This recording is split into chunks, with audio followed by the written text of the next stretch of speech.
There are men who are shaped by history, and then there are men who believe, with every fiber of their being, that history exists to be shaped by them. Douglas MacArthur was the second kind.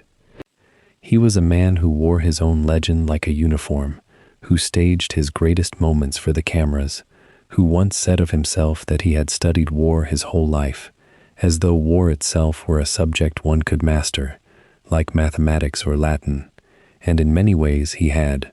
5 feet 11 inches of iron posture, a corncob pipe, aviator sunglasses, and a gold-braided cap that no regulation required, but no subordinate dared question.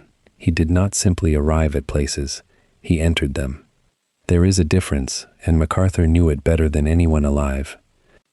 But behind the theater, behind the waiting ashore at Leyte Gulf, behind the microphone on the deck of a battleship in Tokyo Bay, behind the address to Congress that made grown men weep, there was a story that was messier, more human, and far more interesting than the monument he spent his life trying to become. This is that story. It begins before Douglas MacArthur was even born, in the blood-soaked trenches of the American Civil War, where his father Arthur carried a regimental flag through enemy fire and earned a Medal of Honor before he was old enough to vote. It begins in the drawing rooms and garrison posts of a 19th-century military family, where duty was not a word spoken lightly and ambition was treated as a virtue indistinguishable from character. Douglas MacArthur did not choose to be shaped by war. He was delivered into it, the way other children are delivered into trades or farms or faith. It was simply what his family was. And yet, knowing all of that, he still exceeded every expectation placed upon him, and then, in the same breath, betrayed nearly every lesson his career should have taught him. He graduated first in his class at West Point at the turn of the 20th century, at a time when that institution turned out the men who would run the American military for the next half-century. He fought in the jungles of the Philippines, when American imperial ambition was still a fresh and largely unexamined project. He walked the trenches of France in the First World War without a helmet, which his soldiers found either inspiring or suicidal, depending on who you asked. He rose to become Army Chief of Staff in the 1930s, only to use soldiers on horseback and tear gas against desperate American veterans marching on Washington, veterans who had once been his men.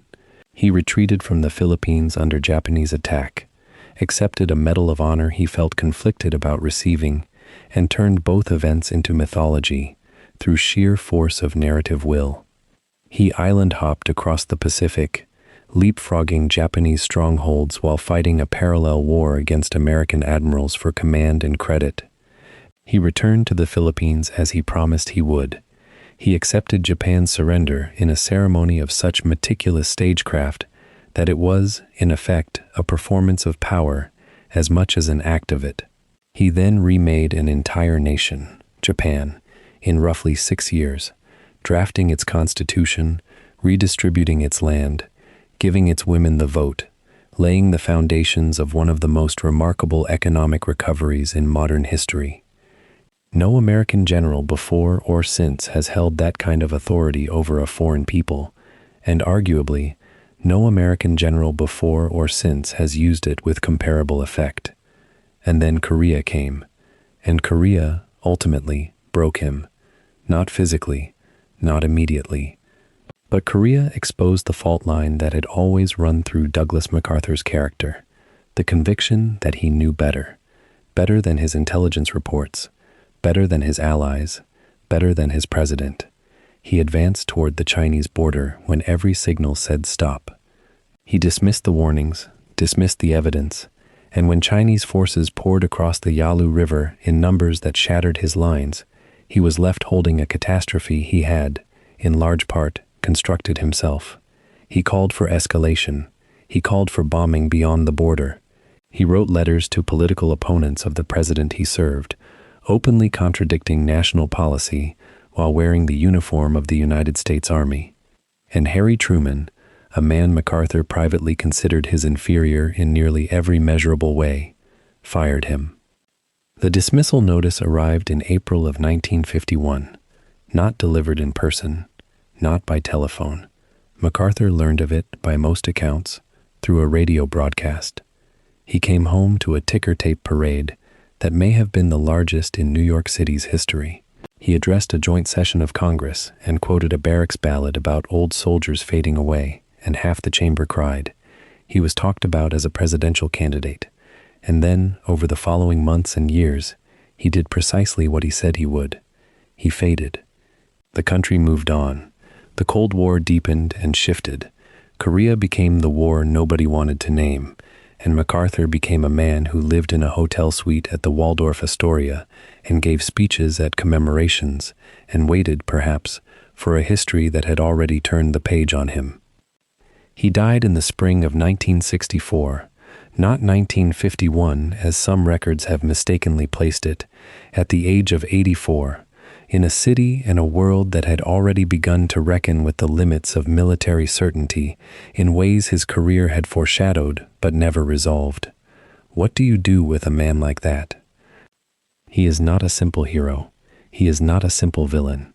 He is something more uncomfortable, a genius, with blind spots the size of continents, a visionary who could see 20 years ahead on a map and fail to see what was right in front of him, a man of extraordinary personal courage, who was also capable of extraordinary personal vanity. He is, in short, entirely human, which is something the monument version of him was always designed to obscure. Over the next several hours, we are going to take that monument apart, carefully and honestly. We are going to follow Douglas MacArthur from the garrison posts of his childhood to the corridors of the United States Military Academy, from the jungles of Papua New Guinea to the marble halls of the United States Congress. We are going to sit with his victories long enough to understand what made them possible, and sit with his failures long enough to understand what made them inevitable.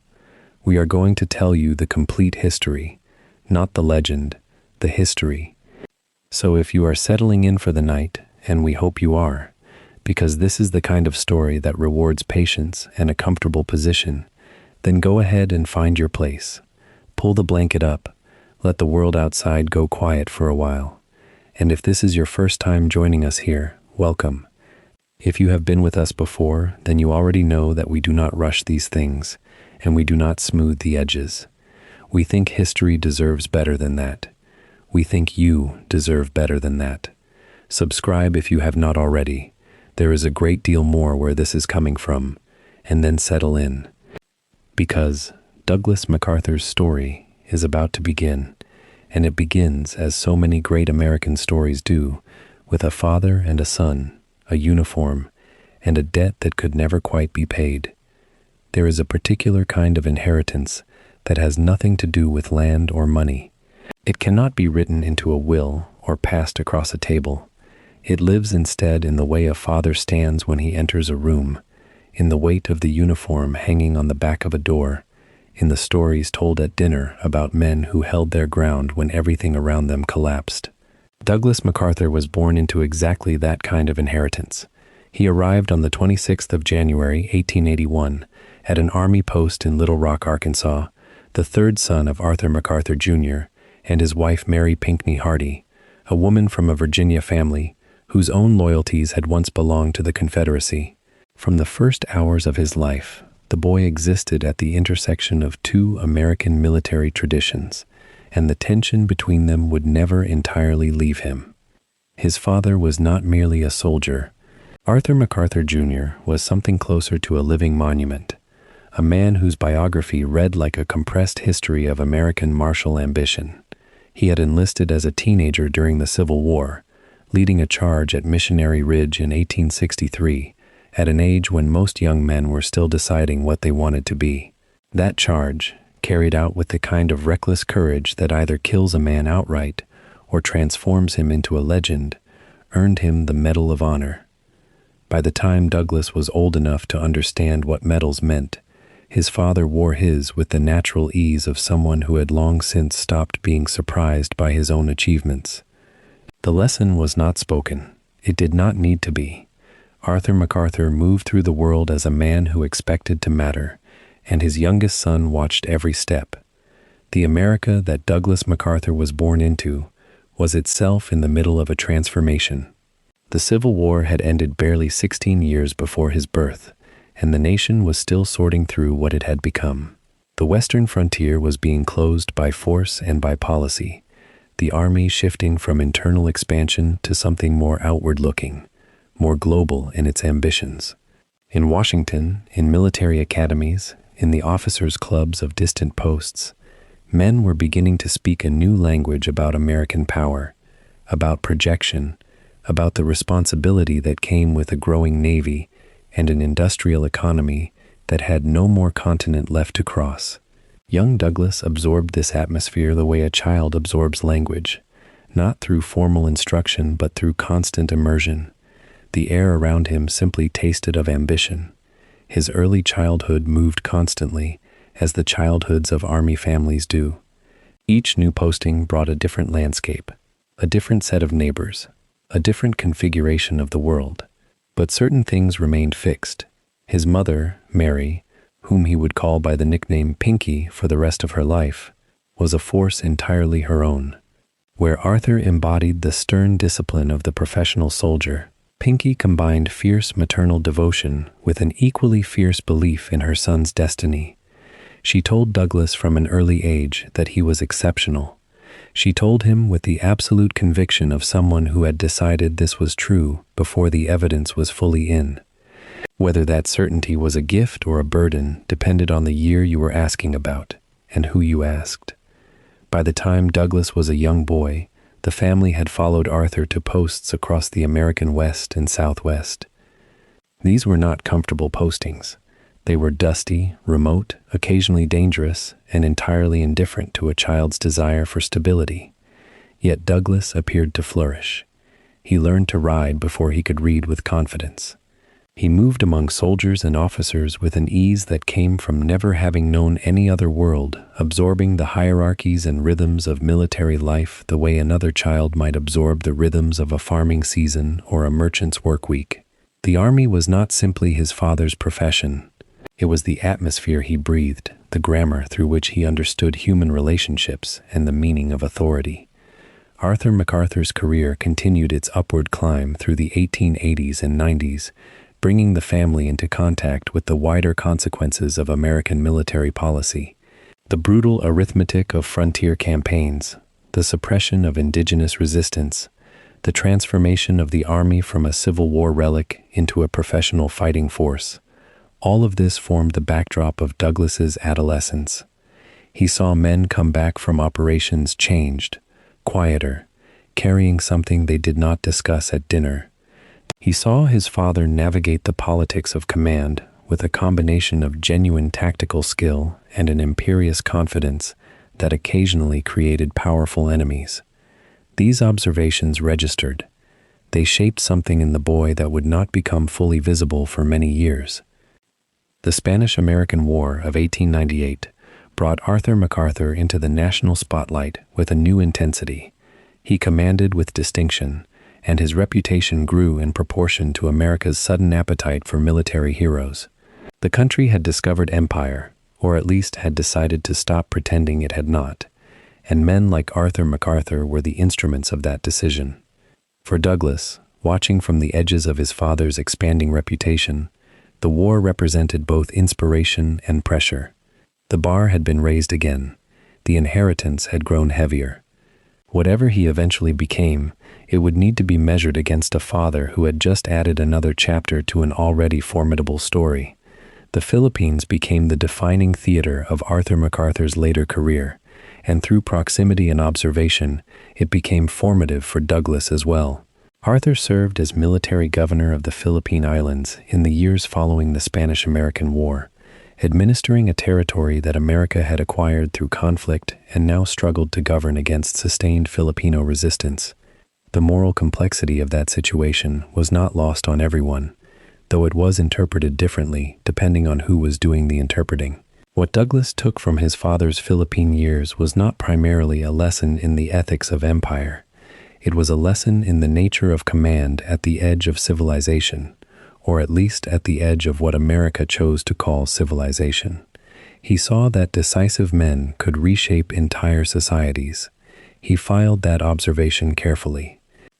Douglas was not yet at West Point during the most intense phase of his father's Philippine tenure, but the stories came home with Arthur, carried in letters and conversations, and in the particular silences of a man processing things he had seen that could not easily be translated into dinner-table language.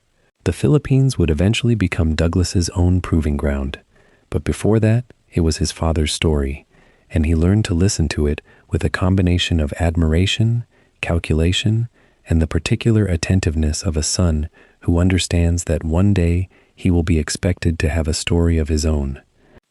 What is perhaps most striking about Douglas MacArthur's earliest years is not the privilege, though the privilege was real, or the exposure to power, though that exposure was constant. What is most striking is the degree to which his character appears to have been formed not in school or church or through any single formative event, but through the accumulated weight of watching a great man operate. Arthur MacArthur was not a gentle father in any conventional sense. He was admired more than he was warm, respected more than he was intimate, but Douglas did not seem to require warmth in the way that other children did. He required models, examples, demonstrations of what a man could achieve if he believed in his own capacity with sufficient ferocity. His father provided that daily. His mother reinforced it nightly.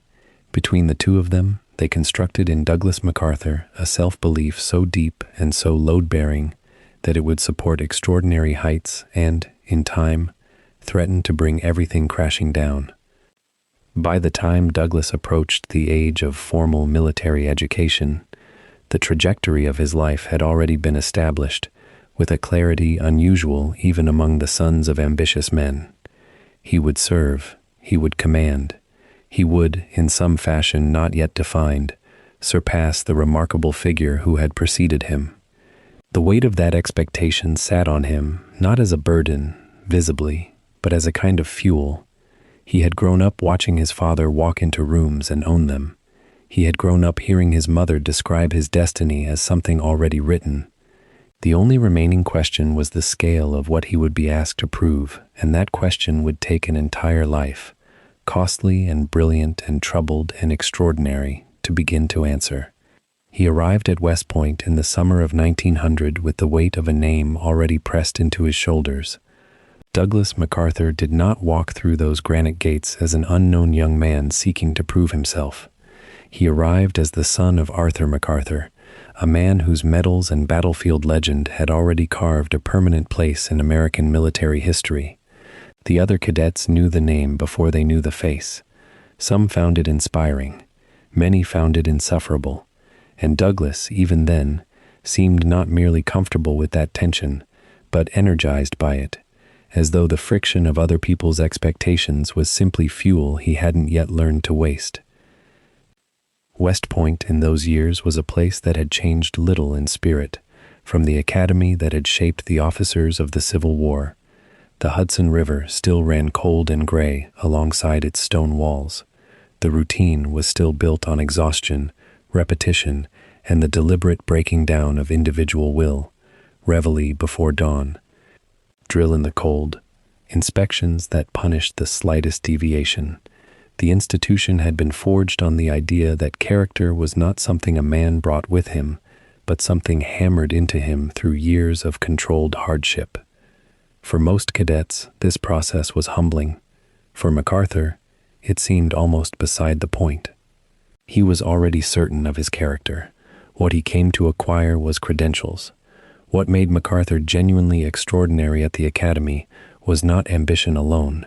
Plenty of cadets were ambitious.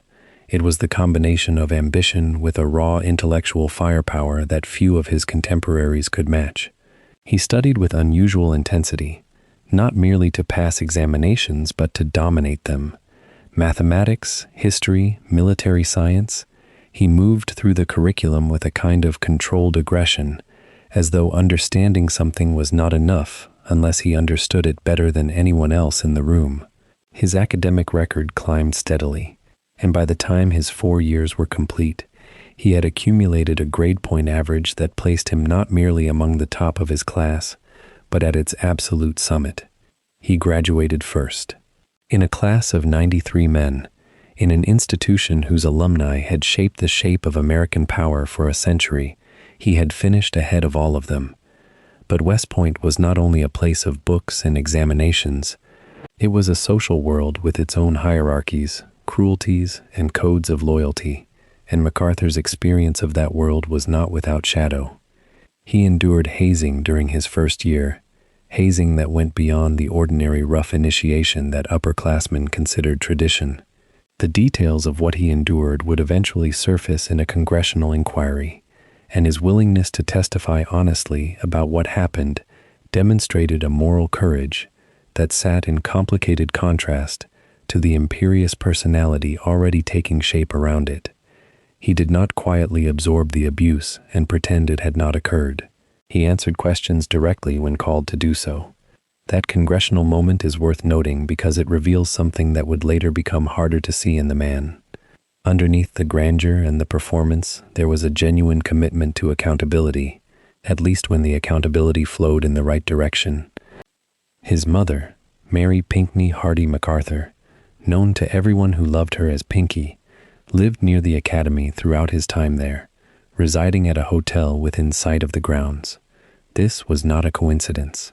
Pinky MacArthur was one of the most formidable figures in her son's life, a woman of fierce determination and absolute belief in Douglas's destiny, who had engineered his path to West Point and was not about to let that path go unmonitored. She wrote to him. She arranged to be near him. She pushed and praised and protected in equal measure.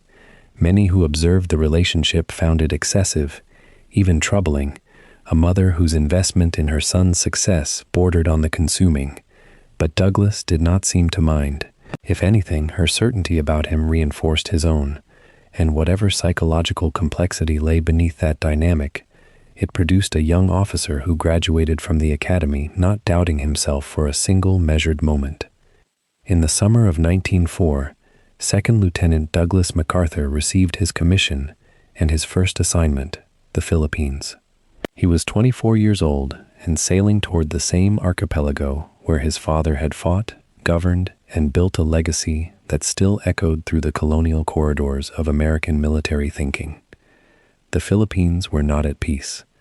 The formal war against Spanish colonial rule had ended years before, but the insurgency against American occupation had not stopped so much as transformed, shifting from pitched battlefield confrontations into something slower and harder to see, a guerrilla campaign conducted through ambush and withdrawal in the dense interior landscapes of islands that most Americans could not have located on a map. MacArthur arrived into this environment not as a theorist, but as a junior officer expected to operate in it, to lead small units through terrain that resisted every instinct trained into a man on the drill fields of the Hudson Valley. What the Philippines taught him was the kind of lesson that no classroom can properly prepare a soldier for, that the enemy does not always stand in front of you. In counterinsurgency warfare, the threat is embedded in the landscape itself, in the silence of a jungle path that might erupt without warning, in the ambiguity of a village that is simultaneously a community and a logistical node for men who will vanish before a patrol can reach them. MacArthur was tested physically in these conditions. He was shot at. He returned fire. An early encounter in the jungle left him shaken but uninjured, and the experience settled into him not as trauma, but as data, something to be filed and understood and used. He earned recognition for his conduct and was developing, in real time, a set of instincts about command that would take decades to fully articulate, but were already taking root in the red soil of the Philippine interior. He also began to develop something more troubling, a growing confidence in his own read of a situation that was not always tethered to the intelligence available to him. In the Philippines, this manifested as a belief that he understood the local dynamic, the terrain, the human geography, better than the maps and the reports suggested. Sometimes he was right. Sometimes the independence of his judgment was exactly what kept his men alive. but the habit of trusting himself over the available evidence, of leaning into his own certainty when the picture was incomplete, was a pattern forming in those years that would not always serve him or the men under his command with equal generosity. The Philippines also confronted him with a moral reality that the Academy had not prepared him for. The suppression of Filipino resistance was not a clean operation. It was not a war of lines and objectives. It was a conflict in which the distinction between combatant and civilian was routinely difficult to establish, in which the methods used by American forces drew criticism even within the military's own chain of command, and in which imperial ambition and the rhetoric of civilizing progress were deployed to justify practices that looked, to honest observers, considerably less noble up close. MacArthur participated in this campaign. He operated within its parameters and earned decorations within its framework. Whether he privately interrogated the moral weight of what he was part of is not something the record resolves cleanly. What it does show is a young officer who was more interested in mastering the craft of counterinsurgency than in questioning its premises. Back in the United States between deployments, MacArthur began to be noticed by the kind of senior officers who shaped careers. His West Point record followed him, his conduct in the field followed him, and his manner, confident, articulate, with a theatrical quality that made him memorable in rooms where memorable men were competing for attention, followed him too. He was the kind of officer that institutions either nurture or resent, and the American military of that era was not yet sure which response was appropriate. Peers who admired his ability found the performance around it grating. Superiors who found the performance useful were willing to overlook what it cost in collegial goodwill. He was already living the tension that would define his entire career, a man of genuine capability who made it extraordinarily difficult for anyone around him to evaluate that capability without also contending with the elaborate theater of his self-presentation. By the time his early Philippine service concluded, Douglas MacArthur was no longer simply the son of Arthur MacArthur. He was beginning to become something else, a military figure with his own record, his own decorations, and his own emerging philosophy of command. That philosophy was not yet fully formed. It would take the carnage of a world war, the politics of a divided peacetime military, and years of watching other men lead, sometimes brilliantly, sometimes catastrophically, before MacArthur's ideas about what military command should look like would crystallize into the doctrine he would eventually impose on an entire theater of war.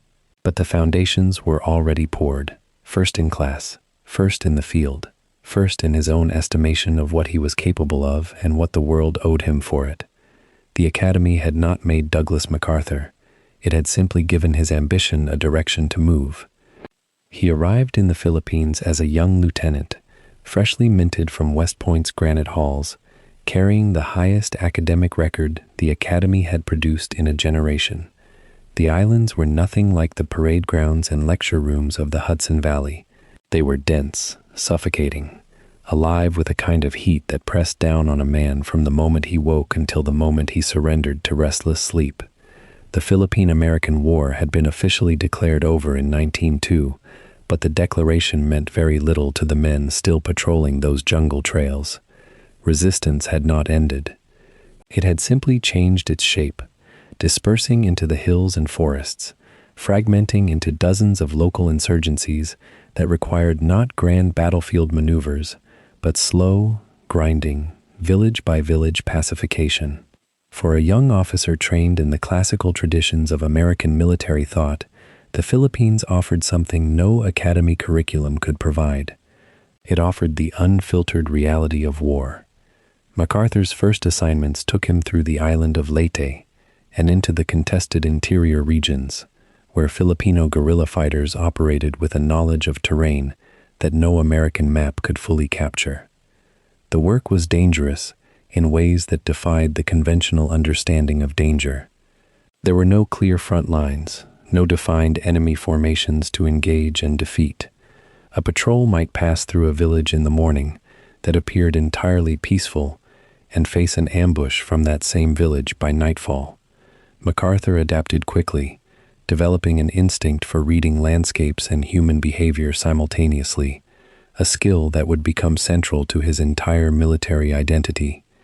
He learned to move with speed, to project confidence even when the ground beneath him was uncertain, and to use personal visibility as a command tool.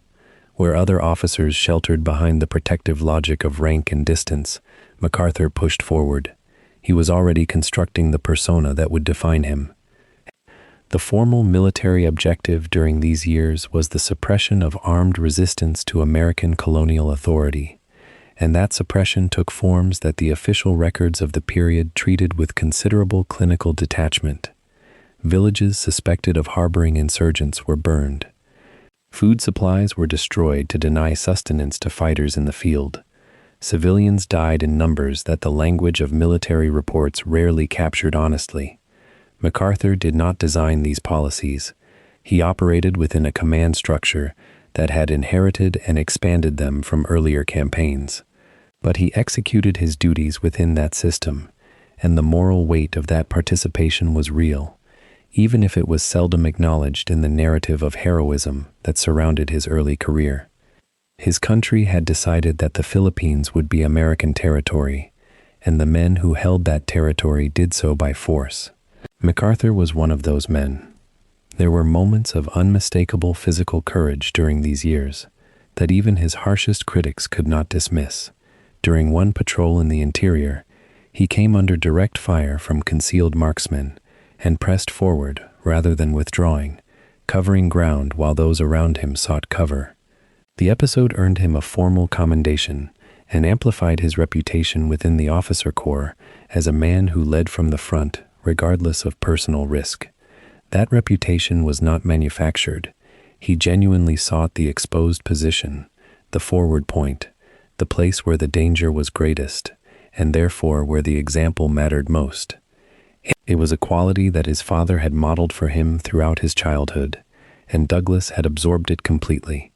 Whether it represented courage in the purest sense or a deep psychological need to prove himself against his father's monumental reputation was a question that those who served with him debated for decades.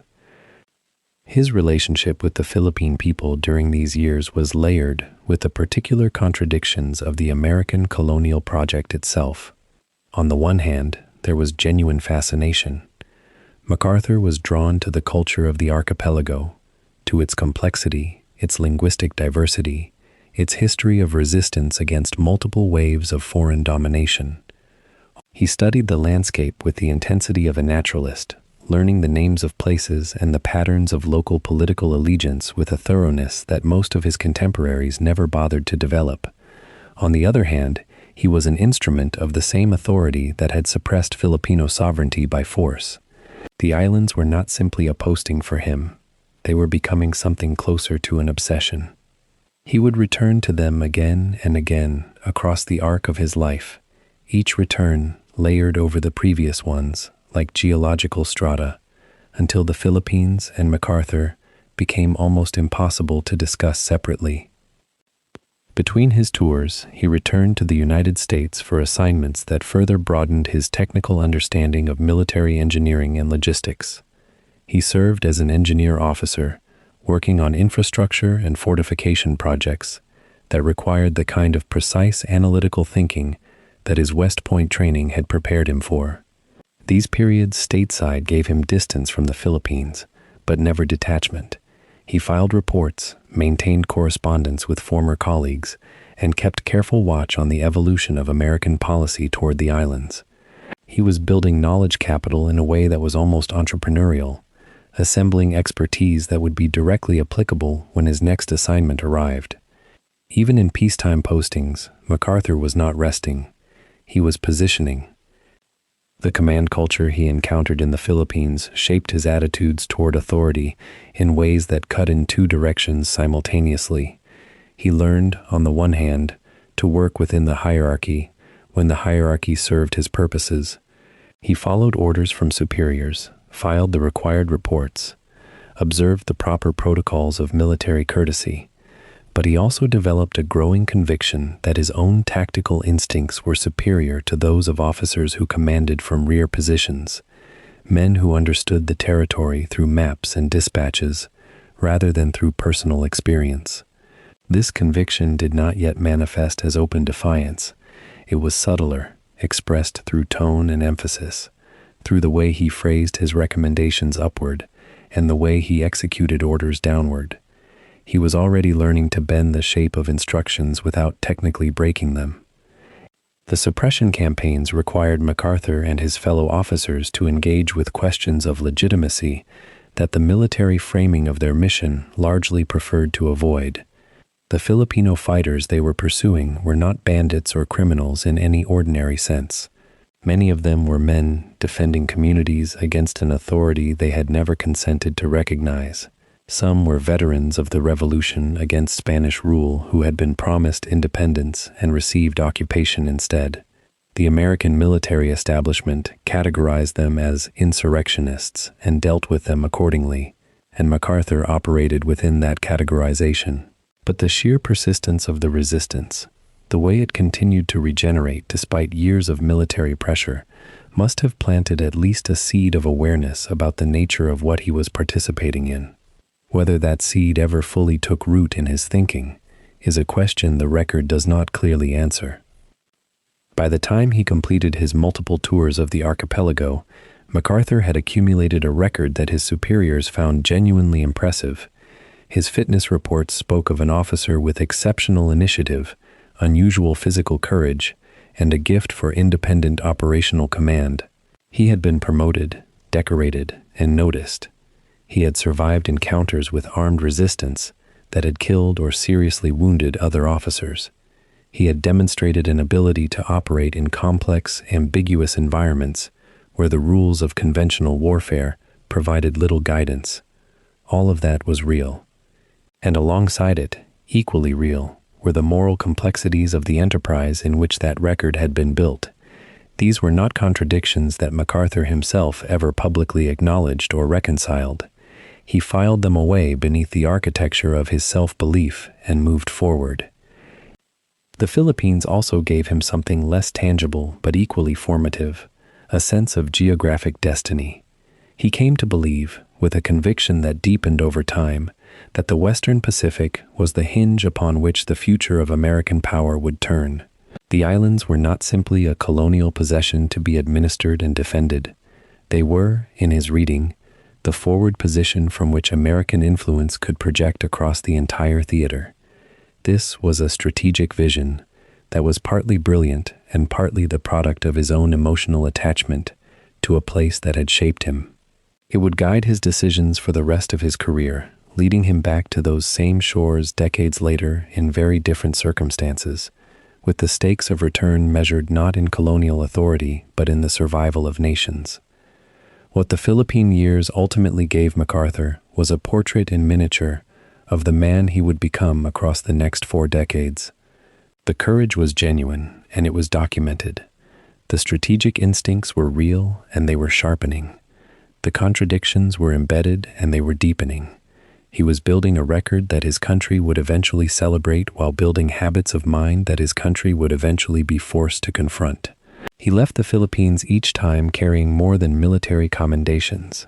He carried a belief in himself that was becoming increasingly immune to outside revision, a certainty about his own judgment that would serve him magnificently in some moments and catastrophically in others.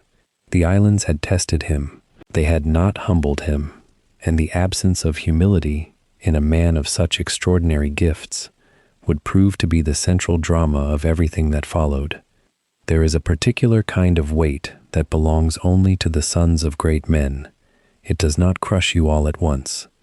It settles slowly, year by year, like sediment at the bottom of a river, until one morning you reach for something that is entirely your own and find your father's name already resting there. For Douglas MacArthur, that weight had a specific face, a specific uniform, and a specific legend. Arthur MacArthur Jr. was not simply a distinguished officer.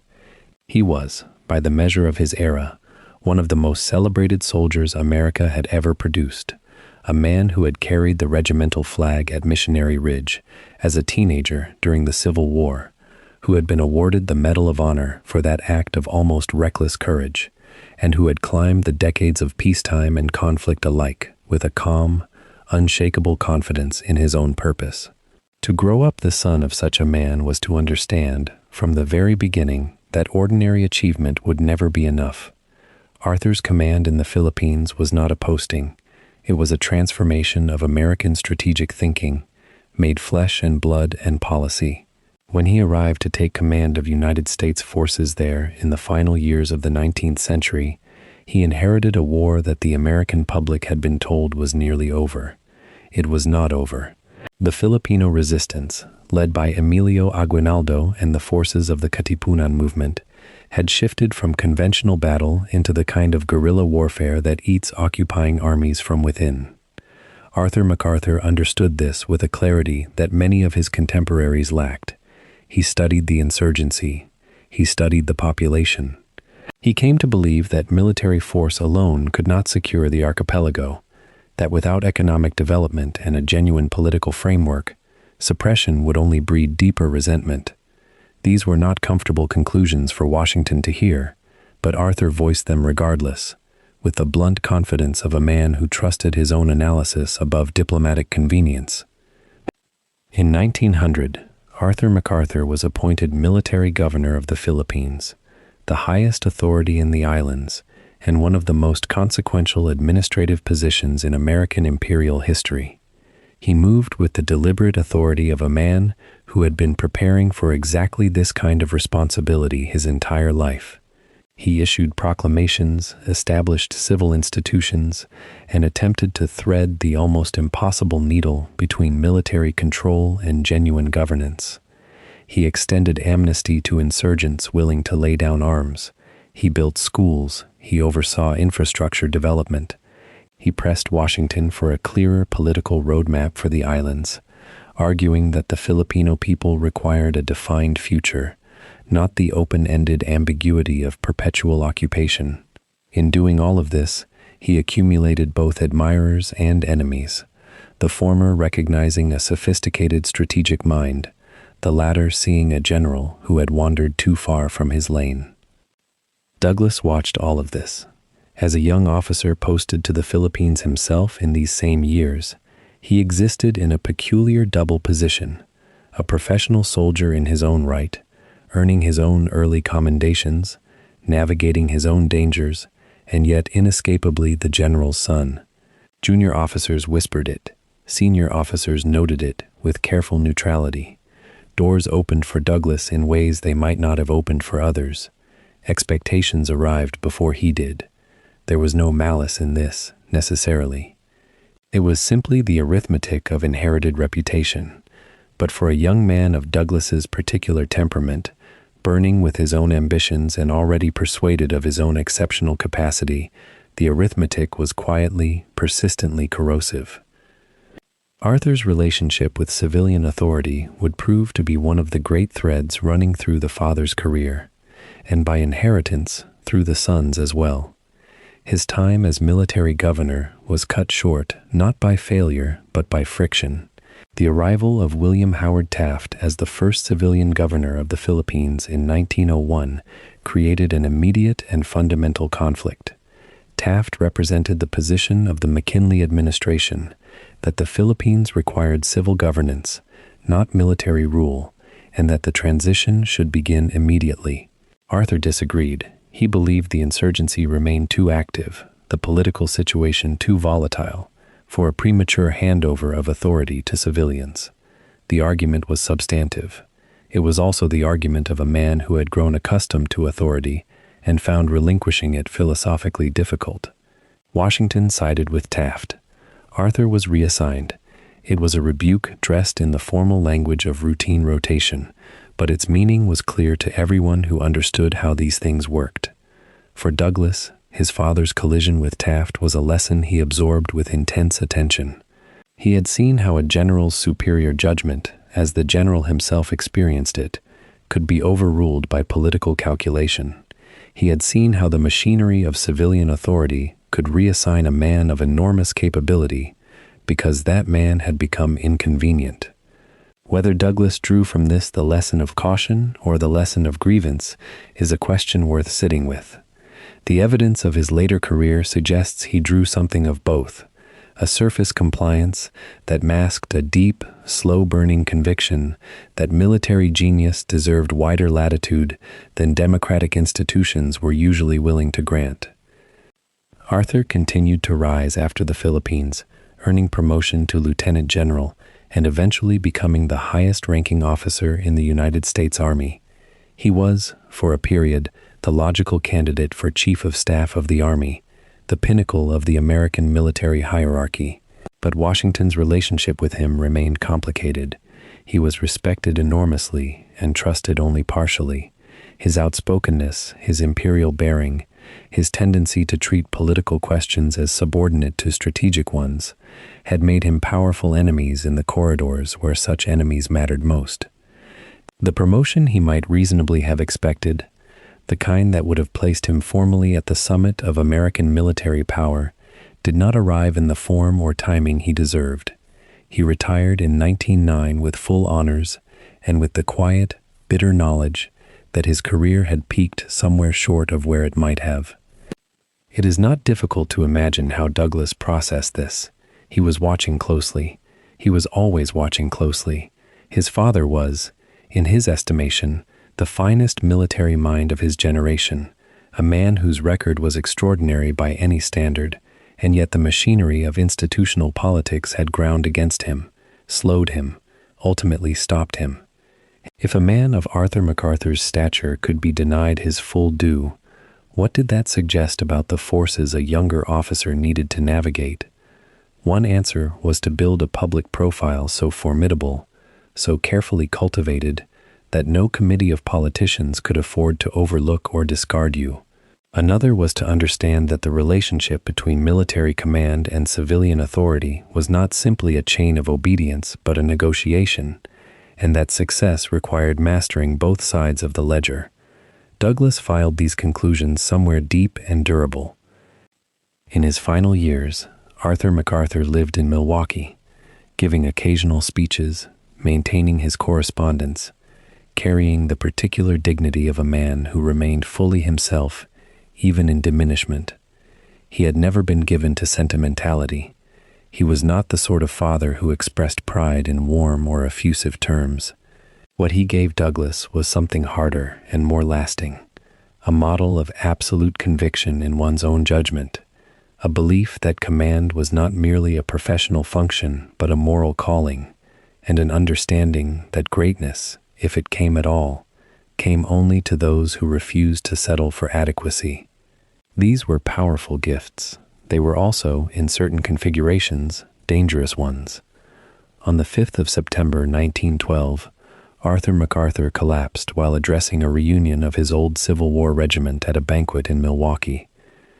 He was speaking about his wartime service, about the men he had known, about the meaning of the battles they had fought together, and then he was gone. He died within minutes, in a room full of veterans who had followed him decades before, which was perhaps the only kind of ending that would have suited him. He was 67 years old. Douglas was 32, and somewhere in the Pacific. The news reached him with the particular cruelty of distance, the way that important things always arrive too late, when oceans separate the living from the dying. The death of his father did not break Douglas MacArthur. It clarified him. The shadow that had preceded him everywhere, that had both propelled and complicated his early career, lifted not by erasure, but by transformation. Arthur MacArthur became something other than a rival presence. He became a standard. He became the measuring stick against which Douglas would assess every decision, every advancement, every moment of recognition, and every moment of frustration. The son would spend the rest of his life in a conversation with the father, a conversation that only one of them could continue. And Douglas, who had inherited Arthur's absolute self-belief along with his name, would carry that conversation across decades, across oceans, across wars that neither of them could have imagined, driven by a certainty that the MacArthur legacy was not yet complete, that it still required one more act, one final demonstration that the dynasty had produced not merely a great general, but perhaps the greatest of his age. When America finally entered the First World War in the spring of 1917, the nation found itself faced with a fundamental problem. Its army was small, fragmented, and untested against the kind of industrial-scale warfare that had already consumed millions of European lives across 3 brutal years of trench combat. The generals in Washington understood they needed officers who could adapt fast, think clearly under fire, and hold exhausted men together at the edges of their endurance.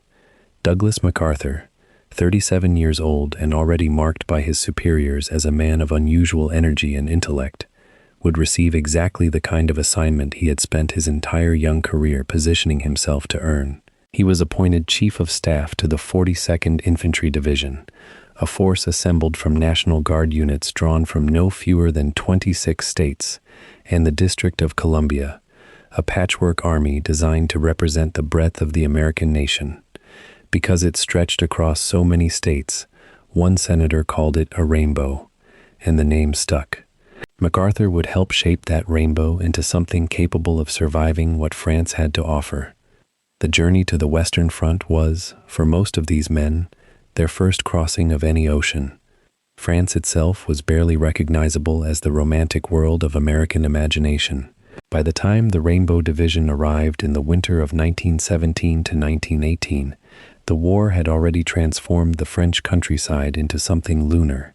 Stripped trees, flooded craters, wire strung across mud that had swallowed entire regiments whole. MacArthur did not observe this from a distance. One of his defining characteristics in France, one that would earn him both admiration and sharp criticism from senior commanders, was his insistence on going forward, past the command posts, past the artillery lines, into the forward trenches where enlisted men crouched and waited and sometimes died before they ever fired a shot.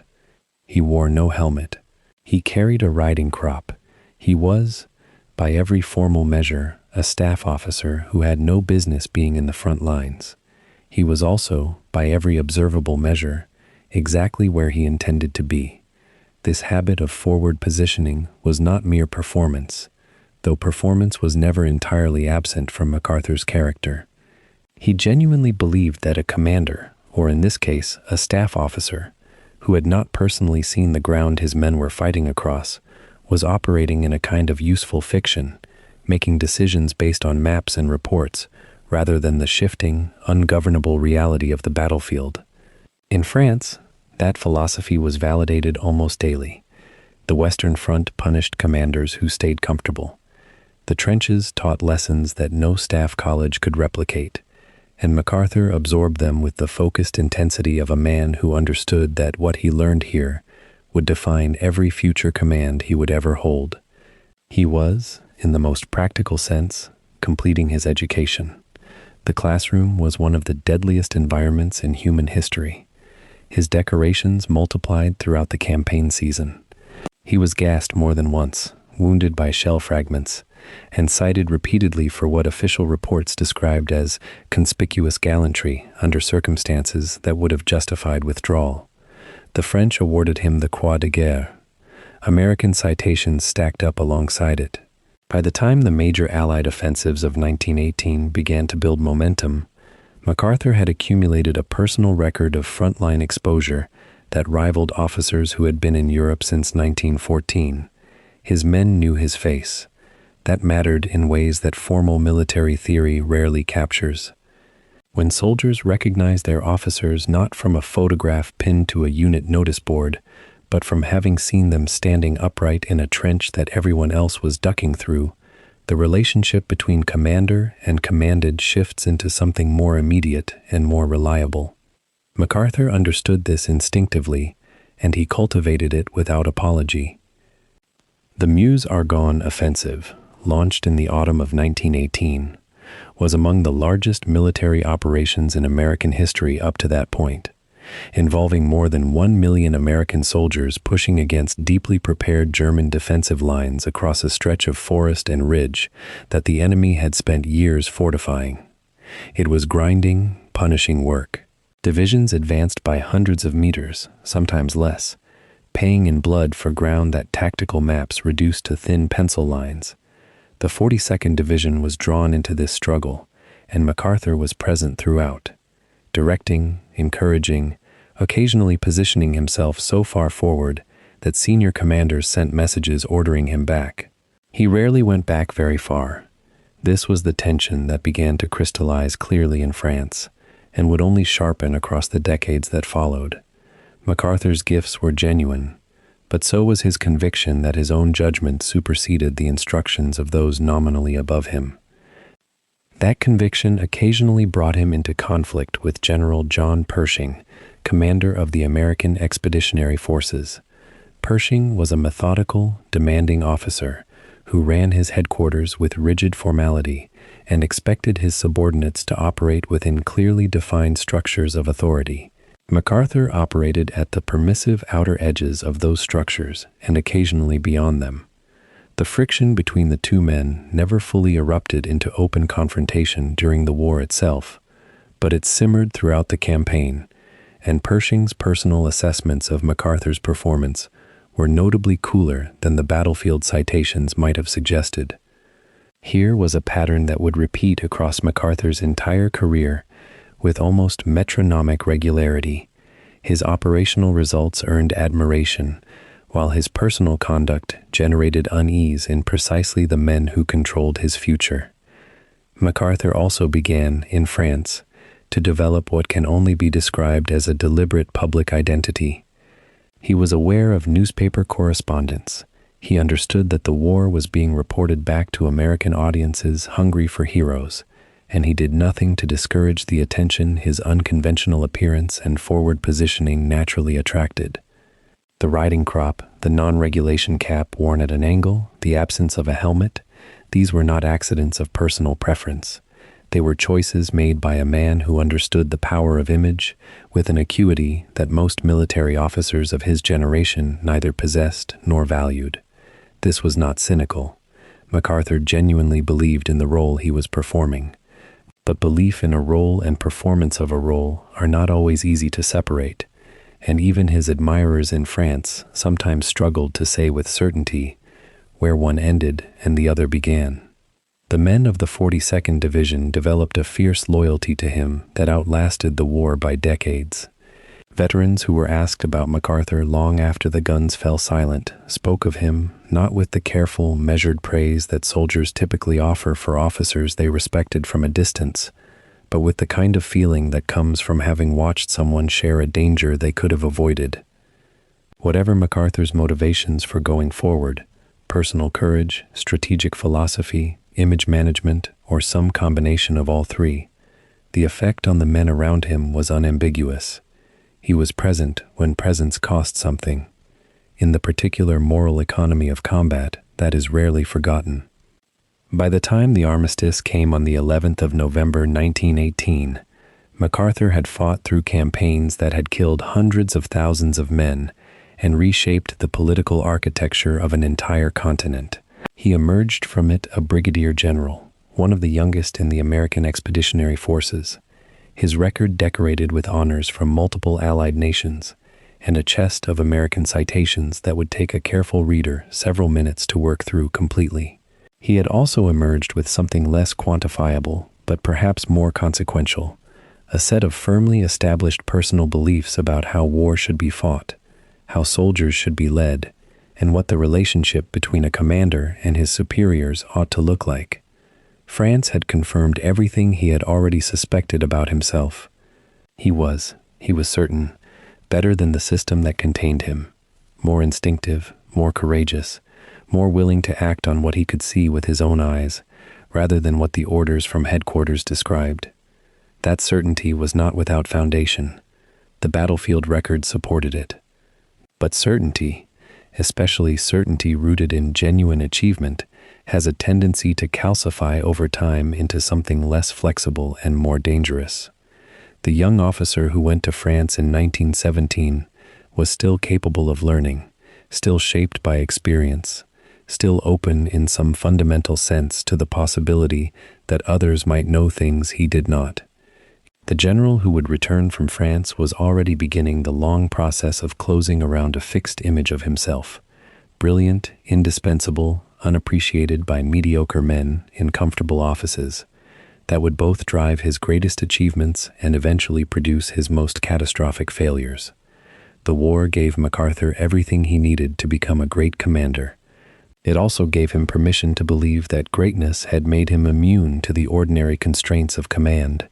He sailed home to an America that was trying to forget the war as quickly as possible, to bury its dead, dismantle its armies, and return to the comfortable myth that Europe's violence was someone else's permanent problem. MacArthur had no such luxury of forgetting. The war had been the making of him, the furnace in which the contradictions of his character had been fired and hardened into permanent form. He carried France back with him across the Atlantic, not as memory or trauma in the way ordinary soldiers carried it, but as curriculum. He had studied the Western Front the way a scholar studies a primary text, extracting lessons that he would apply, sometimes brilliantly, sometimes with catastrophic overconfidence, across every theater and every crisis that still lay ahead of him. The next chapter of his career would take him back to West Point as its superintendent, charged with transforming an institution that had trained him into something capable of training the officers the next century would require. He arrived with a chest full of decorations and a mind full of conclusions. He was not yet 40 years old, and he was already entirely certain that he understood the future. The guns fell silent in November of 1918, and with them fell the old certainties of a world that had consumed itself in 4 years of industrialized slaughter. For the men who had survived the Western Front, the question was no longer how to fight, but how to live. For Douglas MacArthur, however, the armistice was not an ending. It was a starting gun. He returned to the United States as a decorated brigadier general, his chest weighted with medals, his mind restless and already calculating the next ascent. The peacetime army was a reduced and often demoralized institution, stripped of wartime budgets and public enthusiasm, and yet MacArthur moved through it with the absolute conviction of a man who believed the next war was never more than a generation away, and that America would need him to fight it. In 1919, he was appointed superintendent of the United States Military Academy at West Point, a posting that carried enormous institutional prestige and the implicit expectation that he would maintain the Academy's rigid, tradition-bound character. MacArthur had other ideas. He arrived at West Point the way he arrived everywhere, conspicuously, with an air of supreme self-possession that unsettled the older faculty almost immediately. The academy he inherited was, in his estimation, a relic. Its curriculum had not fundamentally changed since the previous century, its training still oriented around the static siege warfare of an earlier age, and its culture built on hazing rituals and physical endurance that MacArthur believed produced tough bodies but narrow minds. He was determined to change all of it, and he moved quickly, perhaps too quickly for an institution that measured change in decades. His reforms at West Point were genuine and in many respects far-sighted. He expanded the academic curriculum to include economics, political science, and the social sciences, insisting that future officers needed to understand the world they would be asked to defend, not merely the mechanics of the battlefield. He introduced compulsory physical fitness programs that emphasized competitive athletics over punitive drills, arguing that sport built the kind of instinctive aggression and team cohesion that no amount of parade ground discipline could replicate. His famous decree, "Every cadet an athlete," was not mere rhetoric. He genuinely believed that the mind and the body were both instruments of command, and that each required deliberate cultivation. The cadets responded to him with a mixture of reverence and bewilderment, and his legend at the academy began to take on the quality of something almost mythological. Yet his methods generated fierce resistance from the entrenched old guard, the long-serving officers and civilian faculty, who viewed his innovations as reckless impatience dressed up as vision. The debates over curriculum reform became genuinely bitter, conducted in letters and memoranda that circulated through the War Department with barely concealed contempt.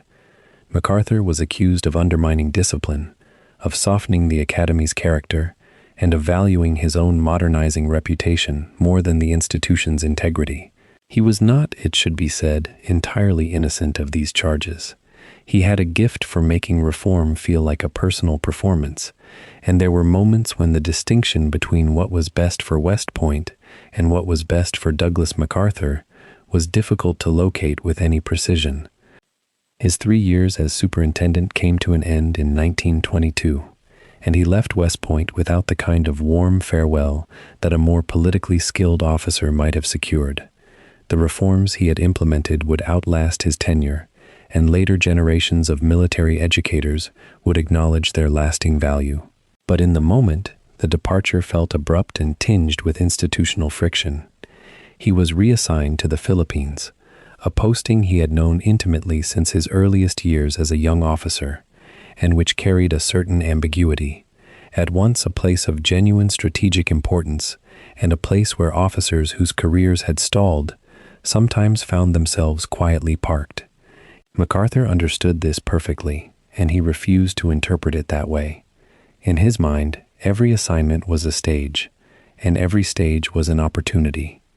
The interwar years that followed West Point traced a rising arc through positions of increasing responsibility, though never without turbulence. MacArthur served in various commands across the Pacific and at home, accumulating the kind of broad institutional experience that the Army's promotion system rewarded. He developed strong opinions about the future of warfare, particularly about the role of air power and mobile armored forces, opinions that placed him ahead of much of the conventional military thinking of the time. He cultivated relationships carefully, maintaining correspondence with political figures and journalists, understanding instinctively that military careers were not built solely on the battlefield, but also in the quieter corridors of influence and reputation. His peers found this characteristic somewhere between admirable and distasteful, and many never entirely forgave him for it.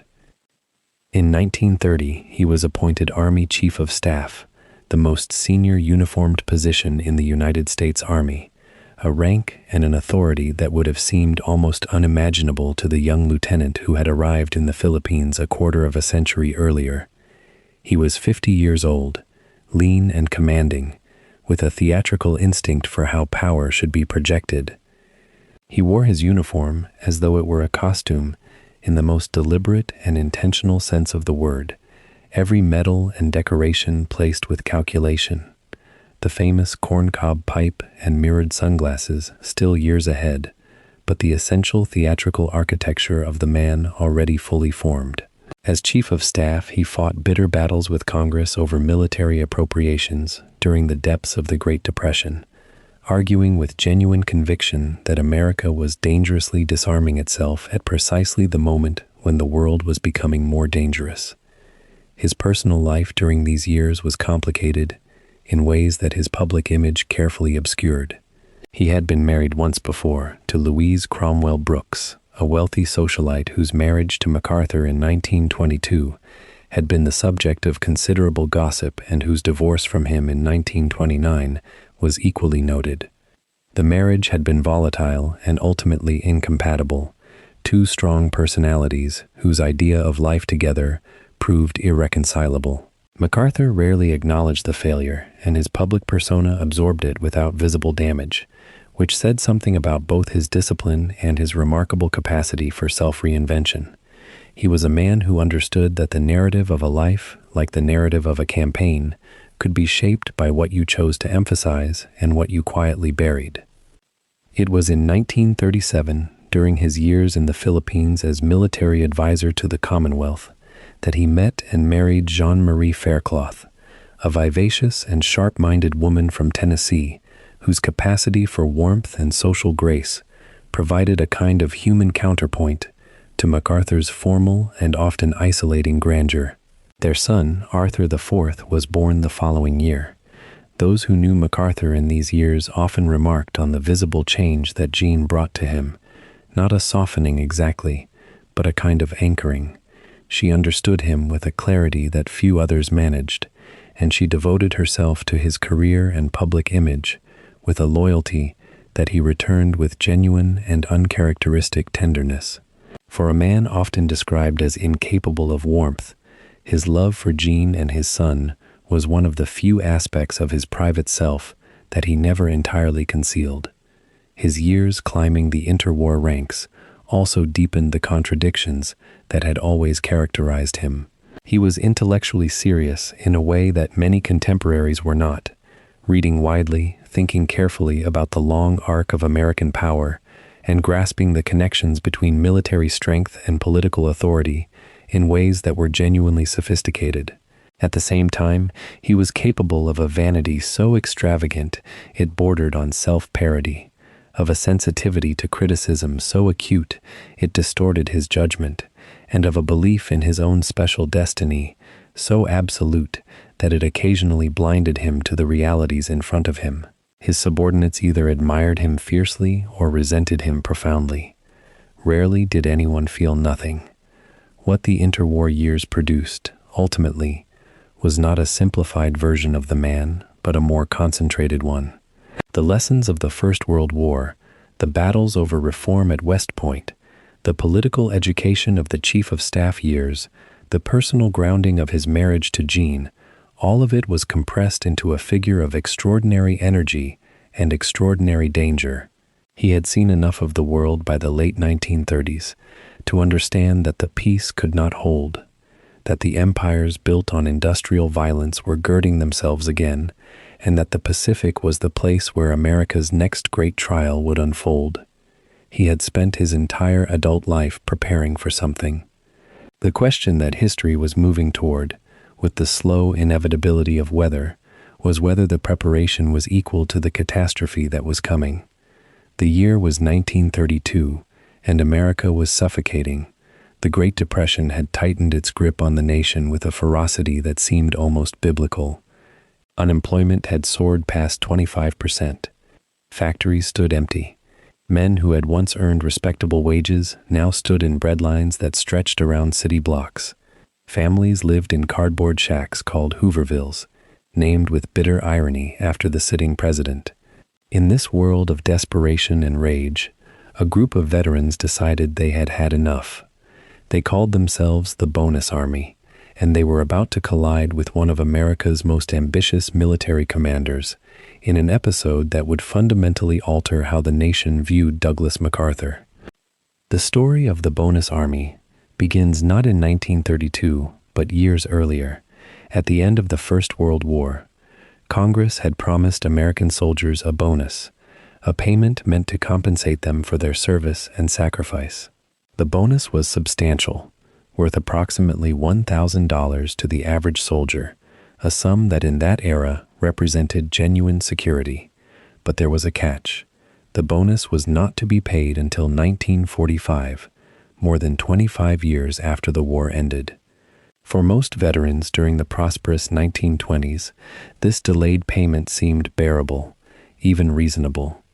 When the Depression hit with full force in 1929 and then deepened year after year, that promised bonus became a lifeline that millions of desperate men believed they desperately needed right now, not in 1945. By the spring of 1932, veterans began organizing. They called themselves the Bonus Expeditionary Force, echoing the name of the American Expeditionary Forces in France. Veterans began traveling from across the country toward Washington, determined to petition Congress to authorize immediate payment of their bonuses. Some estimates suggested that by June of that year, between 15,000 and 20,000 veterans and their families had gathered in the nation's capital. They camped in vacant lots and along the Anacostia River. They were not violent men in the main, though they were desperate and angry. They carried signs asking for work or bonus money. They held parades and demonstrations. They wrote letters to their congressmen. They expected the government they had bled for to listen to their pleas. President Herbert Hoover viewed the Bonus Army with deep suspicion and rising alarm. He saw the gatherings not as expressions of legitimate grievance, but as potential revolutionary activity, perhaps even communist infiltration. The Red Scare had left deep scars on American consciousness, and Hoover was convinced that left-wing agitators were encouraging the veterans to make trouble. He was determined to disperse the Bonus Army by force if necessary. Hoover issued orders to the military to clear the camps. He believed the presence of so many unemployed veterans in Washington was dangerous and destabilizing. The optics of the situation seemed to escape his understanding entirely. Here were men who had fought for their country, now reduced to living in tents in a nation's capital, and the government's response would be to push them out with soldiers and weapons. Douglas MacArthur had risen to the position of Army Chief of Staff in 1930, making him the highest-ranking officer in the United States military. He was only 52 years old, young for such a position, and he carried with him all the ambition and certainty that had defined his career. MacArthur shared Hoover's view of the bonus army as a potential threat, or perhaps something worse. His correspondence from the period shows a man gripped by fear that communists were orchestrating the veteran protests, that the nation faced the risk of genuine revolution. Whether this fear was justified or exaggerated remains a subject of historical debate, but MacArthur clearly believed it deeply. He made no effort to investigate the actual composition of the camps or to listen to what the veterans themselves had to say. He saw a problem that needed to be solved through military force, and he prepared accordingly. In late July of 1932, with Hoover's authorization, MacArthur took personal command of the operation to disperse the bonus army. He arrived in the field in his military uniform, flanked by his aide Major Dwight Eisenhower and other officers. What happened next would be seared into American memory and into MacArthur's own historical legacy. MacArthur ordered the use of troops and equipment to drive the veterans out of Washington. Tanks rolled through the streets. Soldiers in full military gear, carrying bayonets and firearms, advanced on men who had fought in the very trenches where those same weapons had been used against German enemies. The sight was surreal and deeply troubling. American soldiers were attacking American veterans, and the military commander orchestrating it was one of the nation's most senior officers, a man shaped by his father's legacy and his own ambitions. The operation itself was brief but consequential. The tanks advanced on the camps. Soldiers moved the veterans out by force. Tear gas was used to disperse crowds. Fires broke out in the camps. Whether by accident or design remains unclear.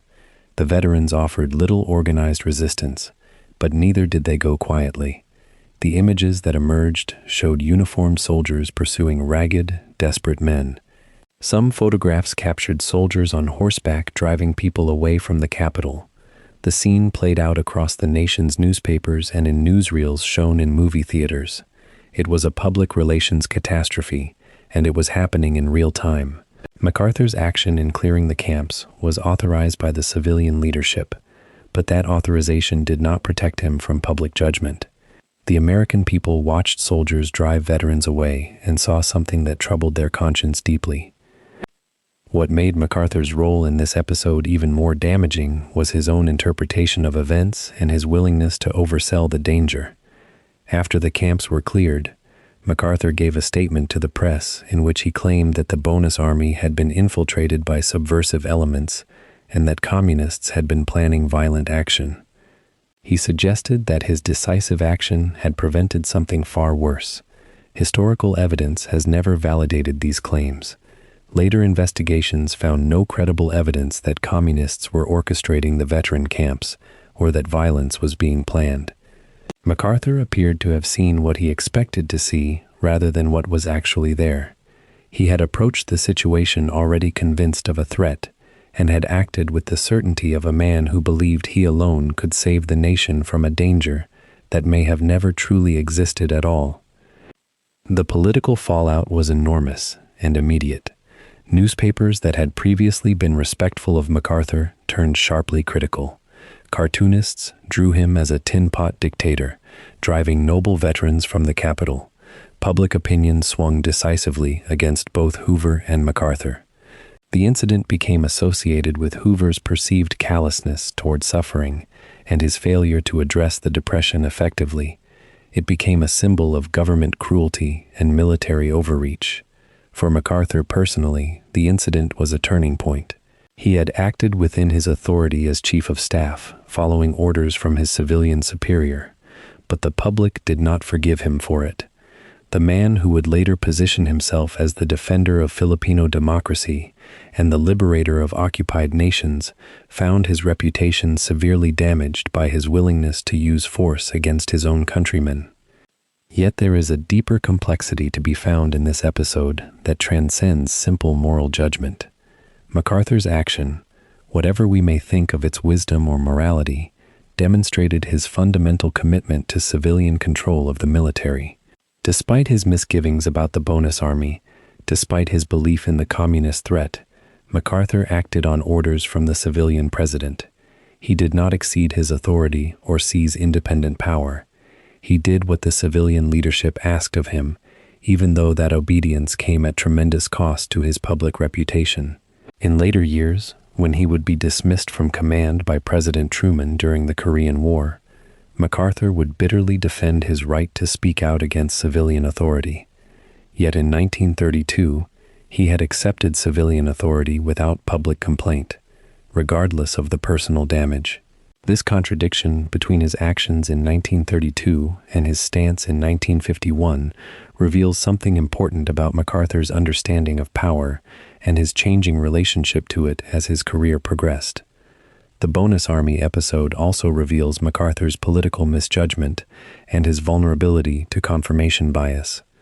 He had arrived at a conclusion about what the veteran camps represented and then gathered information and formed interpretations that confirmed his pre-existing beliefs. He saw communists where they may not have truly existed in significant numbers. He imagined a threat that justified military action. This pattern of seeing danger where he expected to find it and then acting decisively on that belief would appear again in his career, most notably in his confidence that China would not enter the Korean War, a miscalculation that would haunt his final years in command. The clearing of the bonus army camps also marks a subtle shift in how MacArthur understood his role in American life. As chief of staff, he had been a military administrator and advisor to the civilian leadership. The bonus army incident forced him to act as an instrument of government authority in a way that required direct action against fellow citizens. The experience seemed to harden something in him. It suggested that civilian authority must sometimes rely on military force to maintain order, and that military officers must be willing to obey those orders regardless of public sentiment. This belief in military hierarchy and obedience would remain central to his worldview, even as he would later chafe against being subordinated to civilian authority in Korea. By late 1932, MacArthur's immediate political problem had been addressed. The bonus army camps had been cleared. The veterans had been dispersed. Order, as Hoover and MacArthur understood it, had been restored. But something else had been lost in the process. MacArthur had been a figure of genuine public respect before the summer of 1932. He was a decorated general with a famous name and an impressive military record. The bonus army incident changed that calculus. From that point forward, he would carry the taint of that episode, the association with military force used against desperate Americans. It was a wound to his reputation that would never fully heal. Other military leaders and many politicians would remember this episode and view MacArthur with suspicion. When he would later make controversial statements or take controversial actions, those who disliked him could point back to 1932 as evidence of his arrogance and his willingness to use force to impose his will.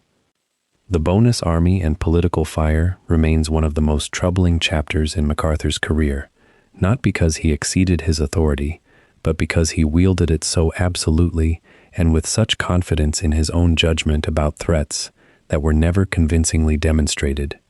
He had been ordered to act by his civilian superior, and he had obeyed. But in obeying, he had also made a choice about how to interpret events and how to use the power at his disposal. The destruction of the bonus army camps would be understood by many Americans not as necessary military action, but as a symbol of how disconnected the powerful had become from the suffering of ordinary people. For Douglas MacArthur, the man who had been born into military greatness and had spent his entire life climbing higher, the summer of 1932 represented the first time his rise had been truly checked by the judgment of the American people. It would not be the last time. By 1935, Douglas MacArthur had reached a crossroads. The American military, starved for resources during the Great Depression, offered limited opportunities for advancement. At 55 years old, MacArthur possessed a formidable record: decoration from the First World War, service at West Point, a reputation for brilliance tempered by a growing reputation for egotism. When the Philippine Commonwealth government requested an American military advisor to help build defensive forces against the rising Japanese threat in the Pacific, MacArthur seized the opportunity with characteristic certainty. The Philippines represented something more than a mere assignment. It was a stage, a chance to shape military policy without the constraints of Washington's bureaucracy, and a return to the islands where his father had wielded imperial power. MacArthur accepted the post with confidence bordering on swagger, convinced that his strategic vision and force of personality could transform a civilian militia into a credible fighting force. The assignment itself carried the weight of history and contradiction. The Philippines, under the Commonwealth system, was preparing for independence scheduled for 1946, a transition that required building indigenous military capability. Yet the shroud of Japanese expansion hung over everything. Japan had invaded Manchuria in 1931, pushed deeper into China throughout the mid-1930s, and was building naval and air forces at an alarming rate. American intelligence agencies tracked these developments closely, and by 1935, the threat to the Philippines was not theoretical but immediate. MacArthur was tasked with the nearly impossible mission of creating an army capable of defending an archipelago spread across more than 7,000 islands against a nation that possessed modern warships, fighter aircraft, and an officer corps, battle-tested in continental Asia. The challenge was monumental, yet MacArthur approached it with unshakable optimism, a quality that served him well in inspiring confidence, but would ultimately prove dangerously disconnected from military reality. Upon arrival in Manila, MacArthur set about his work with characteristic energy and ambition. He established relationships with Philippine Commonwealth leadership, particularly with President Manuel Quezon, a politician of considerable sophistication, who understood the precarious position of his nation. MacArthur's vision was sweeping: a standing army of approximately 200,000 men, supported by modern fortifications, airfields, and coastal defenses, that would make the Philippines a fortress capable of deterring or resisting Japanese aggression. He envisioned a network of defensive positions, particularly focused on the approaches through which a Japanese invasion force would have to transit. His strategic concept relied on geography, the archipelago's island nature, and on time, the assumption that the Philippines could hold out long enough for American naval forces to relieve them. Yet even as he sketched these ambitious plans, the practical obstacles were mounting. The Philippine economy could not support such an expenditure. American Congress proved reluctant to appropriate significant funds for Philippine defense. Modern weapons were scarce and expensive. What MacArthur proposed and what the Philippines could actually build were separated by a chasm of resources and industrial capacity. In 1937, MacArthur's authority expanded dramatically when President Quezon appointed him Field Marshal of the Philippine Armed Forces, a title that was grandiose in prestige, but modest in practical power. The uniform he wore, designed with elaborate insignia, reflected the ceremonial nature of the position, as much as its military authority. MacArthur approached the role with theatrical flair, understanding that morale and projection of confidence mattered as much as military hardware in building a force from scratch. He worked to establish training standards, developed officer corps programs, and created planning documents that sketched out defensive scenarios. His intellectual capacity was never in question. His ability to grasp complex strategic problems remained sharp. He corresponded with military thinkers across the world, studied the lessons of recent conflicts, and attempted to apply modern principles of warfare to the Philippine context. Yet beneath the apparent competence, a dangerous pattern was emerging. MacArthur was becoming increasingly convinced of his own judgment, and increasingly dismissive of contrary evidence. The signals of Japanese intentions were clear to those willing to listen. Japanese military attachés operated openly in Manila, gathering intelligence on American and Philippine forces. Japanese business interests expanded throughout the archipelago, creating networks of economic penetration that served intelligence purposes. American military intelligence stations intercepted communications and tracked Japanese military movements. By the late 1930s, the intelligence picture was not ambiguous. Japan was preparing for aggressive expansion, and the Philippines, sitting astride Japanese lines of advance towards Southeast Asia and the Dutch East Indies, were a logical target. Yet MacArthur began to develop a peculiar interpretation of this intelligence. He acknowledged Japanese capability, but increasingly discounted Japanese intentions, suggesting that his defensive preparations were so formidable that Japan would be deterred from attacking. He grew dismissive of officers who expressed anxiety about the imbalance of forces, interpreting their caution as lack of faith. He began to suggest publicly and in correspondence with Washington that the Philippine defenses were adequate, that Japanese aggressiveness could be checked, that his strategic vision was bearing fruit. The reality was starkly different. The Philippine Army remained undermanned, under-equipped, and undertrained. The Air Force consisted of obsolete aircraft, with no fighters capable of matching Japanese designs. Naval forces were negligible. Fortifications existed only on paper or in preliminary stages of construction. American ground forces in the Philippines numbered fewer than 3,000 men, mostly garrison troops and support personnel. The defensive strategy MacArthur had developed required coordination between American and Philippine units, reliable communication, adequate supplies, and time to execute a planned withdrawal to prepared defensive positions. All of these elements were questionable or absent, yet MacArthur, writing to Washington, expressed confidence that the Philippines could hold out for 6 months or longer if Japanese attacked, time enough for American reinforcements to arrive. This assessment was presented not as a hopeful scenario, but as a confident prediction, a statement of military fact, rather than optimistic speculation. Intelligence warnings about Japanese military capability were received but not genuinely absorbed. American military intelligence officers in the Philippines provided MacArthur with detailed assessments of Japanese aircraft performance, armor capabilities, and naval strength. These officers had access to captured Japanese equipment, technical specifications, and combat reports from ongoing operations in China. The picture they assembled was of a military power far more formidable than the Philippine forces could hope to match.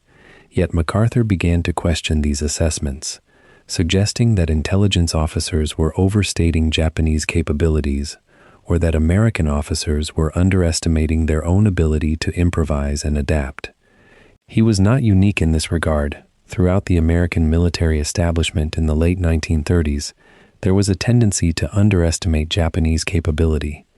The American military culture of the era retained confidence in American industrial superiority, American courage, and American adaptability. MacArthur shared these assumptions but elevated them to the level of doctrine. He believed, with the confidence that had carried him through his career, that American military professionalism would overcome Japanese numbers and modern equipment. MacArthur's relationship with his subordinate commanders during these pre-war years reveals the pressures building beneath the surface of apparent confidence.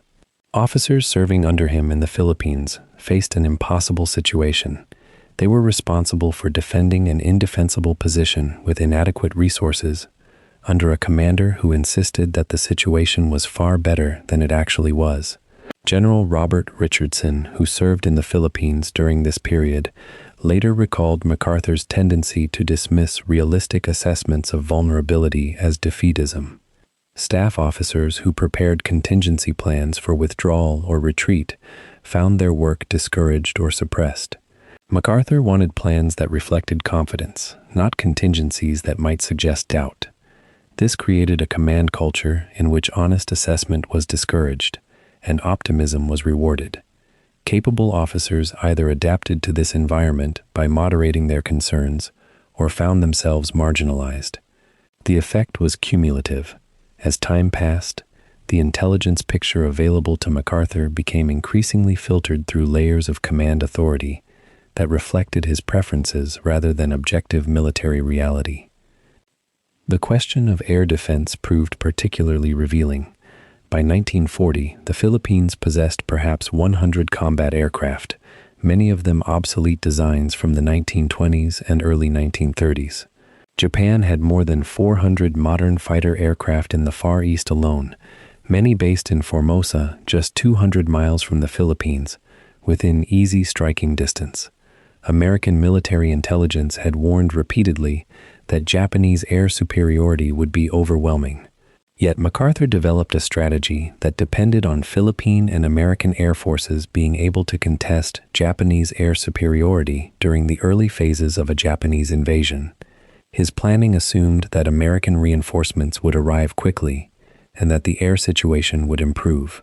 This was not strategy grounded in available resources, it was strategy grounded in hope and optimism.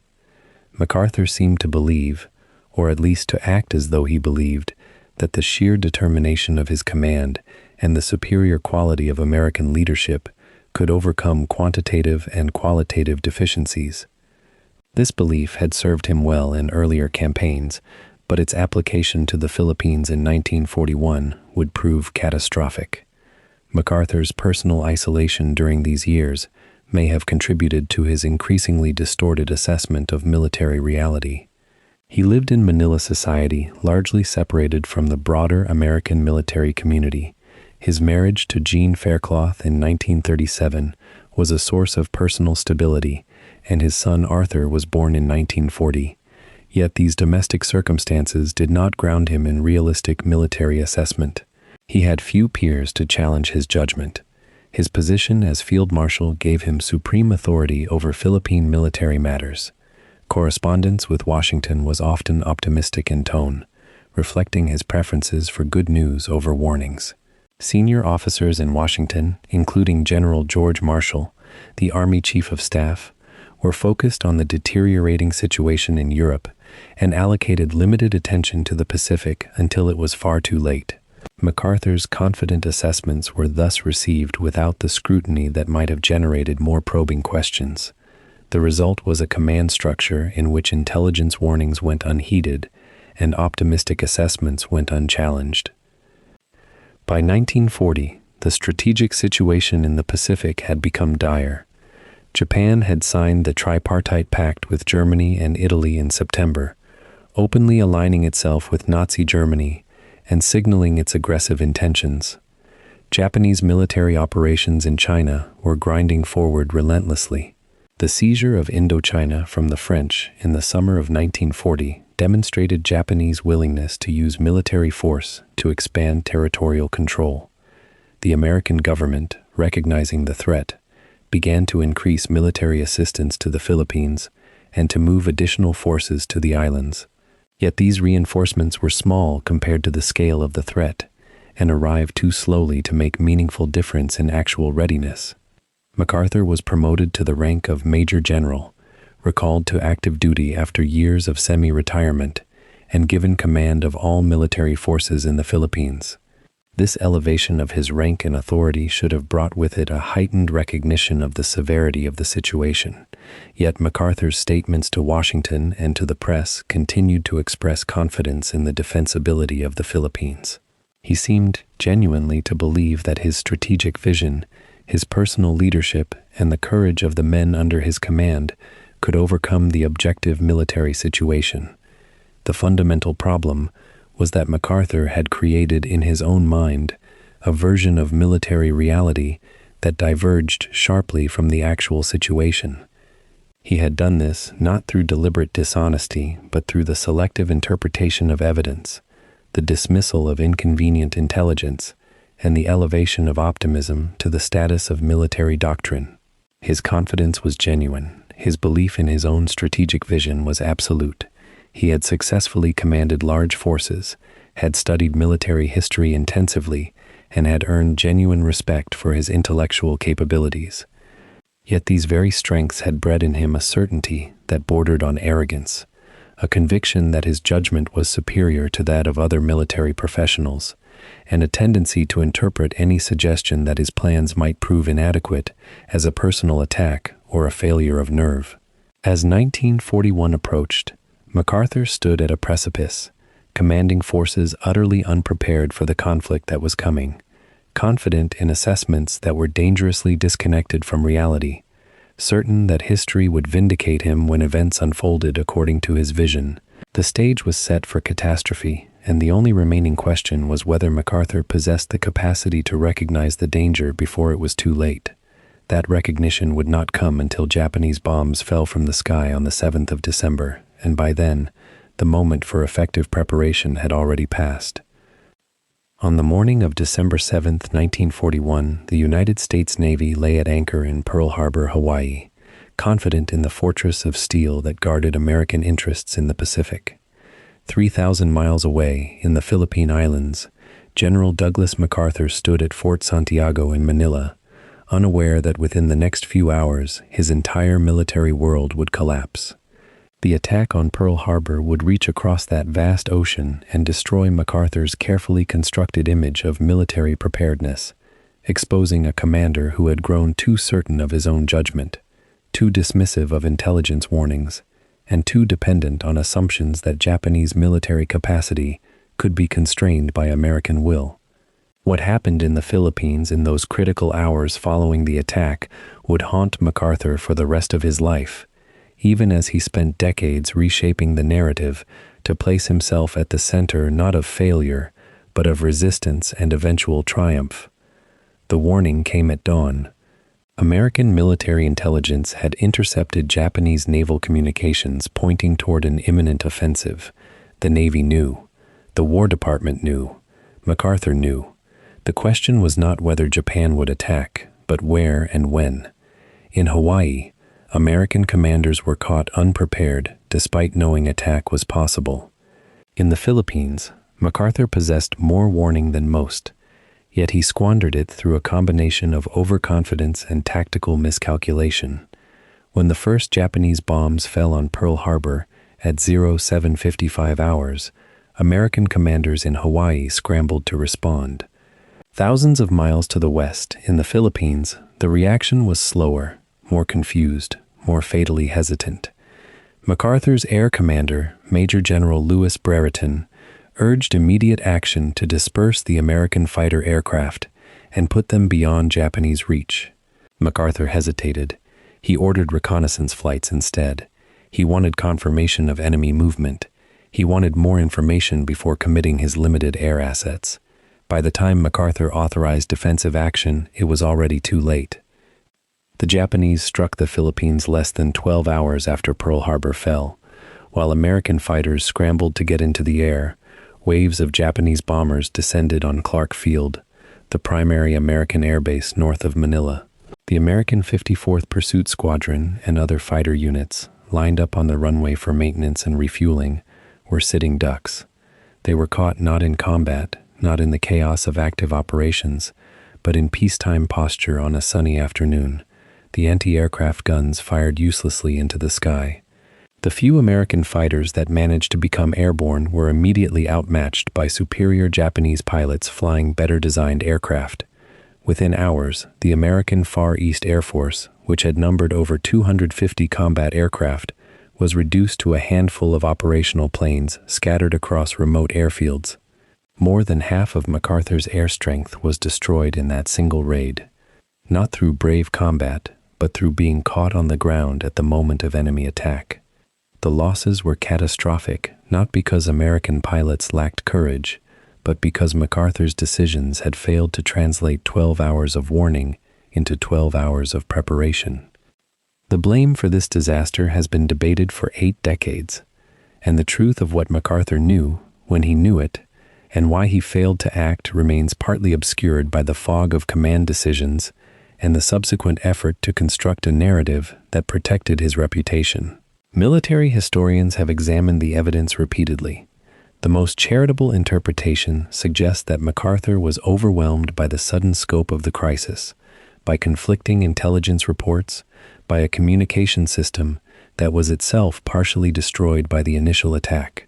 A less charitable reading, supported by considerable testimony, suggests that MacArthur was so confident in the defensibility of the Philippines, so certain that Japanese would not risk an offensive against American territory, that he could not believe the warning signs, even when they arrived in plain language. He had built a garrison of over 100,000 troops. He had positioned significant air and naval assets. He had declared repeatedly that the Philippines could be held against any Japanese assault. To act on the assumption that this careful preparation was inadequate would have been to admit error before the battle had even begun. That admission never came. What followed the destruction of the Air Force was rapid and humiliating collapse. The Japanese had achieved the strategic goal that justified the entire Pearl Harbor operation, the elimination of American air power in the Pacific, and the removal of the only force that might interfere with Japanese expansion into the resource-rich territories of Southeast Asia. With air superiority assured, Japanese invasion forces began landing on the main islands of Luzon. MacArthur, who had promised to defend the Philippines to the last man, began pulling his forces back toward the Bataan Peninsula, a mountainous region southwest of Manila, where he hoped to establish a defensive position. The civilian population of Manila watched in shock as American troops retreated from the city they had occupied for nearly 5 decades. Japanese naval forces moved down the Philippine coast. Japanese soldiers landed at multiple points along the main islands. The Japanese were not interested in a prolonged campaign of jungle warfare.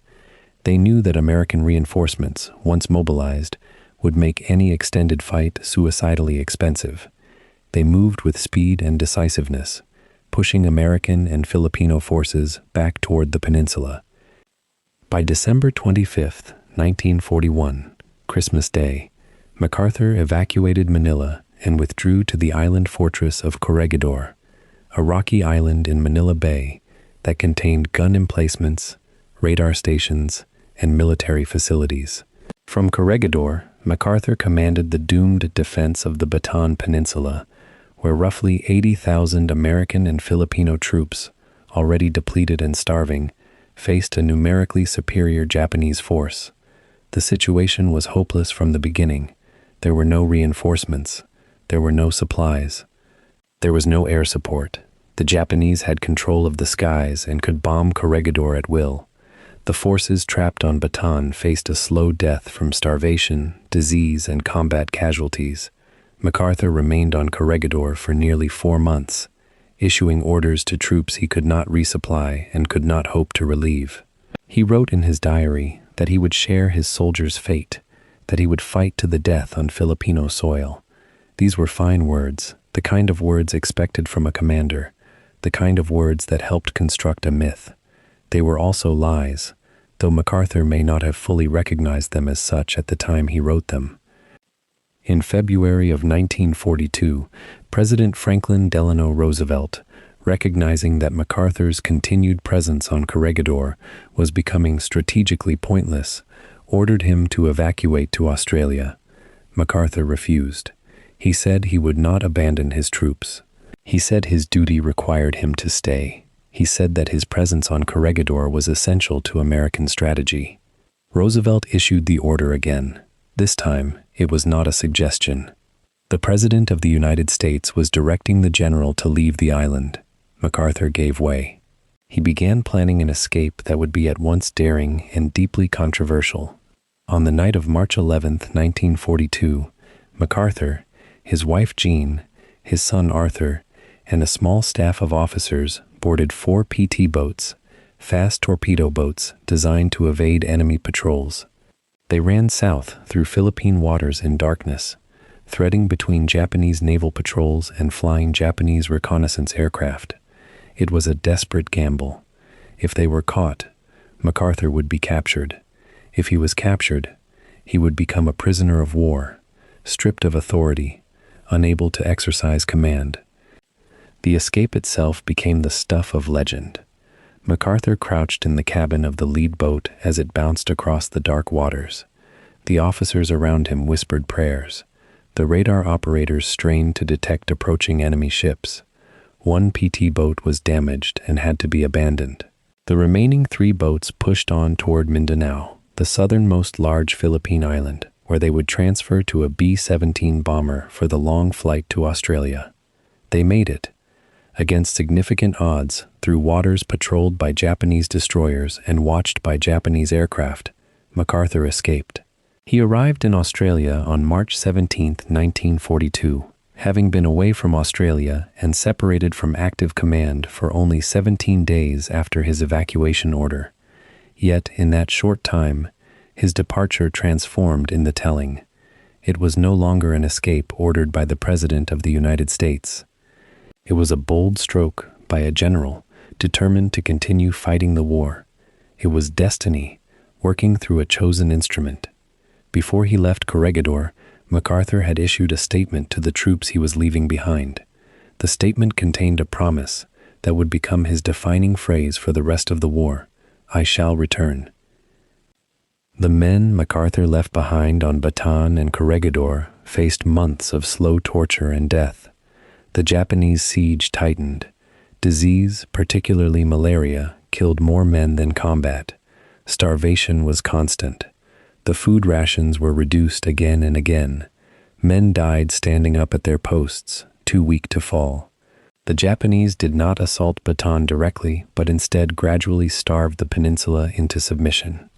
By April of 1942, more than 75,000 American and Filipino troops, sick and starving and out of ammunition, surrendered to the Japanese.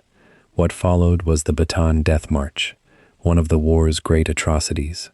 The captured soldiers, many unable to walk, were forced to march over 60 miles through jungle and heat toward prison camps. Thousands died during the march from disease, exhaustion, and Japanese brutality. Japanese officers sometimes ordered massacres of soldiers too weak to continue. The survivors who reached the camps faced years of captivity, malnutrition, and abuse. By the end of the war, thousands of the men MacArthur had left behind were dead, victims of Japanese cruelty and American inability to send reinforcements.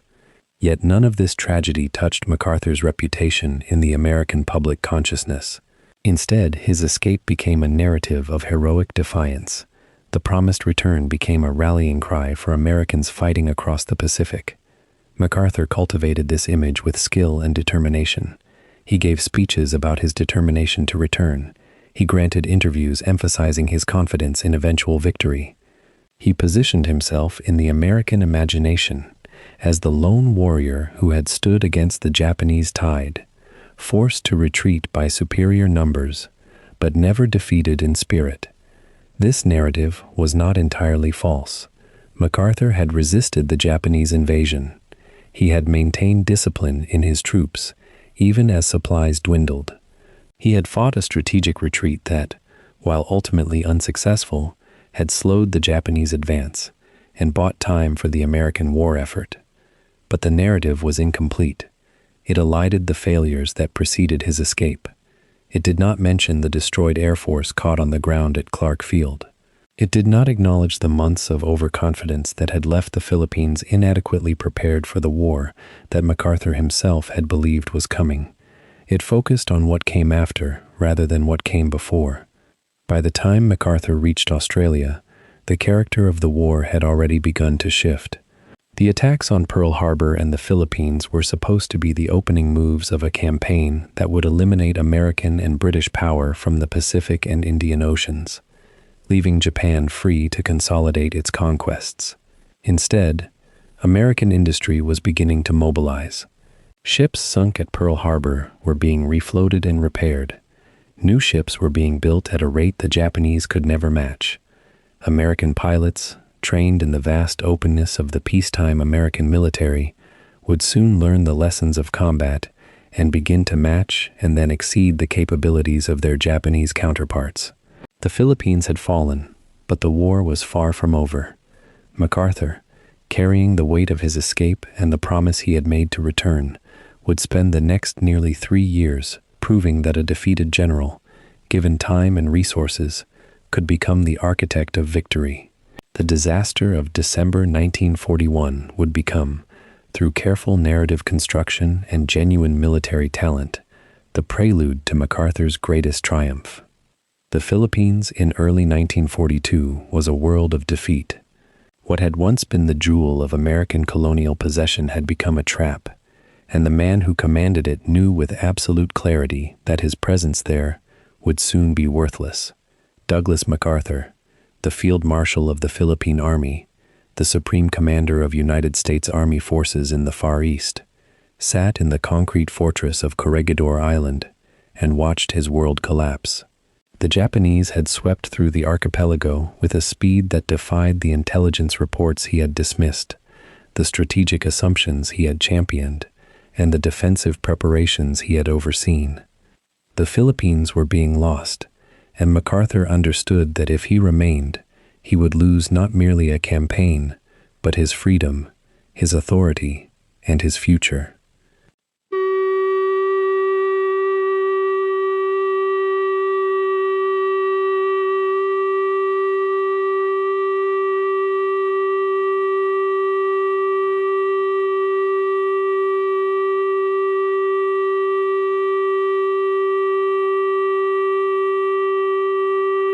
The hours of warning that should have allowed an organized defense somehow evaporated in the confusion of the first hours of war. By midday, the American position in the Philippines was already untenable. Within weeks, the Japanese had driven the American and Filipino forces back into the Bataan Peninsula, a narrow thumb of land jutting into Manila Bay, where tens of thousands of soldiers dug in to fight a desperate holding action. MacArthur himself withdrew to Corregidor, a fortified island sitting like a sentinel in the mouth of the bay, with its concrete tunnels and gun emplacements and the stubborn certainty of those who still believed that relief would somehow arrive. But relief never came. The American strategic calculus in early 1942 offered MacArthur no hope. The Navy had been shattered at Pearl Harbor. The fleet that might have challenged Japanese supremacy in the Pacific was sitting on the bottom of the ocean.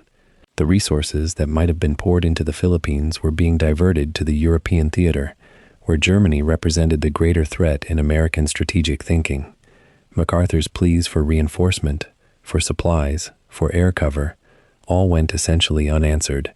His armies in the Philippines were being abandoned, not out of malice but out of strategic necessity.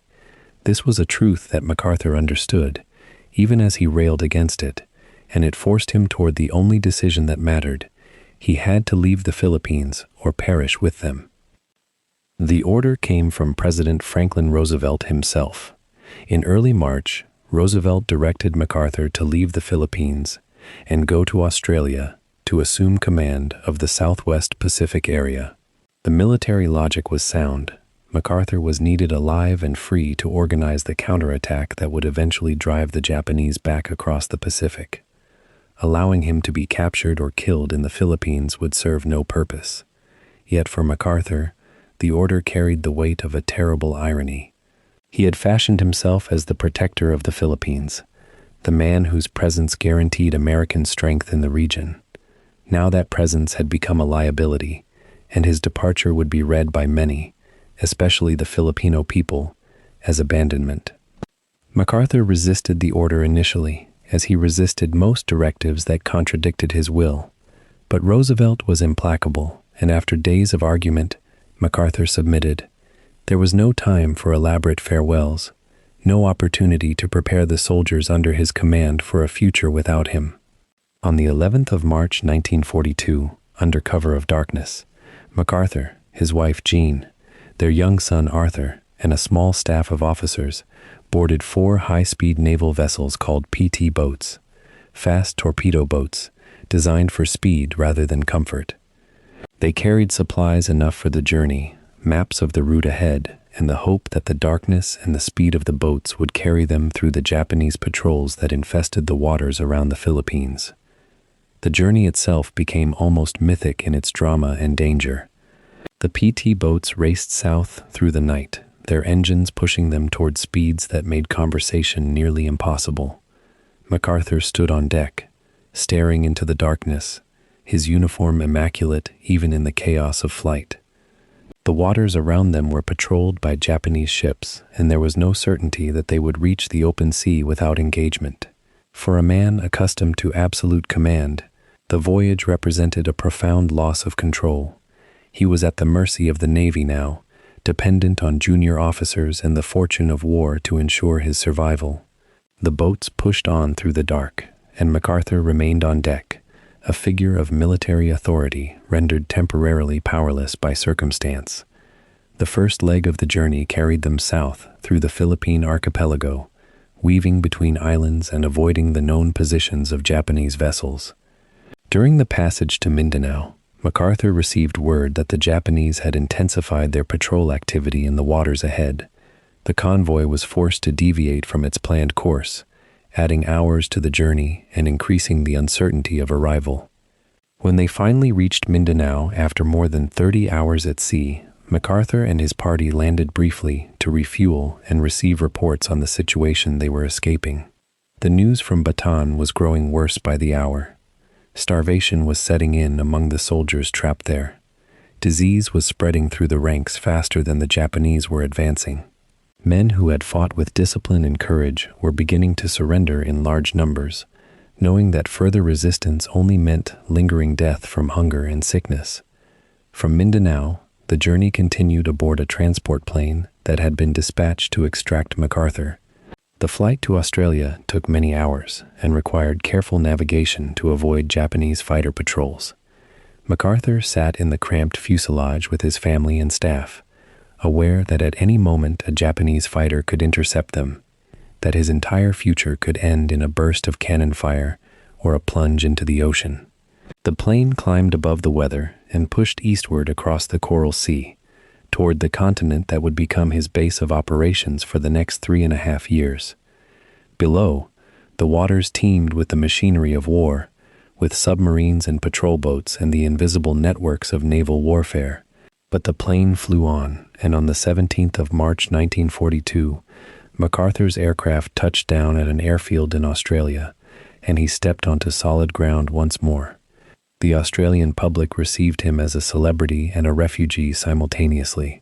Newspapers carried photographs of the general arriving with his family, having escaped from the collapsing Philippines with nothing but the authority that accompanied his name.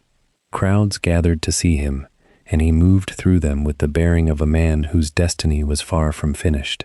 Yet, behind the public facade of confidence lay the weight of the soldiers he had left behind. Tens of thousands of American servicemen and Filipino troops remained in the Philippines, facing an uncertain future under Japanese occupation or in the disease-ridden camps of Bataan and Corregidor. The fortress island itself would hold out for a few more weeks before surrendering in May, its defenders reduced to eating mules and boiling tree bark in their desperate struggle to survive. MacArthur's arrival in Australia coincided with a moment of gathering momentum in the Pacific War. The Battle of the Coral Sea had occurred just weeks earlier, the first naval engagement in which the opposing fleets never came within sight of each other, and the first time the Japanese offensive had been checked. American industry was beginning to convert to war production on a massive scale, and the vast shipyards and factories of the United States were starting to produce the weapons, ships, and aircraft that would eventually overwhelm Japanese capacity. The question that faced the American High Command was simple. Who would lead the counterattack across the Pacific? Would it be MacArthur, now in Australia without a command? Or would it be Admiral Chester Nimitz, commanding the Pacific Fleet? Or would both men carve out spheres of influence in this vast oceanic theater? It was in this moment of uncertainty that MacArthur issued the statement that would define his entire return to military prominence. Traveling from the airport in Brisbane to his new headquarters, forced to pause in a small town while the motorcade paused for fuel or directions, MacArthur was approached by journalists seeking comment on his future plans. In response, MacArthur declared with absolute certainty, "I shall return." 3 words, spoken without irony or hesitation, became the phrase that galvanized American hopes in the Pacific. They were not a promise of victory or a guarantee of success. They were an assertion of will, a statement that MacArthur's departure from the Philippines was not an ending but merely an intermission, that he would return to the islands he had been forced to abandon, and that he would do so as a conqueror and a liberator. The phrase was electrifying in its simplicity and its implicit defiance of the Japanese occupation that was then settling over the Philippines. What the phrase masked, however, was the human cost of that promise. The soldiers left behind in the Philippines, the men who would spend the next 3 years as prisoners of war, the men who would die of disease and starvation in camps scattered across the archipelago, the men who would be executed by their captors, or worked to death in the mines and fields that fed the Japanese war machine. These men were paying the price for MacArthur's escape. The promise of return was not made to them specifically, but it would eventually be redeemed at a terrible cost in blood. For the moment, however, the words hung in the Australian air like a benediction and a challenge, transforming MacArthur's defeat into the opening chapter of an epic narrative of redemption. He had fled the Philippines in darkness and desperate circumstances, but he had fled with his authority intact, his confidence undiminished, and a vision of future glory that would sustain him through the long campaign that lay ahead. The question that no one could yet answer was whether that vision would be worth the price that the soldiers of the Philippines would be forced to pay. From the moment MacArthur arrived in Australia in the spring of 1942, he faced a strategic dilemma of almost impossible proportions. The Japanese had advanced across the Pacific with stunning speed, conquering territory that stretched from the Philippines to the islands of the Southwest, and now American forces had to somehow reverse that tide. MacArthur was given command of the Southwest Pacific Theater, a sprawling, disease-ridden region of jungle islands and treacherous waters, where the enemy had established fortress positions at places like Rabaul and the Solomon Islands.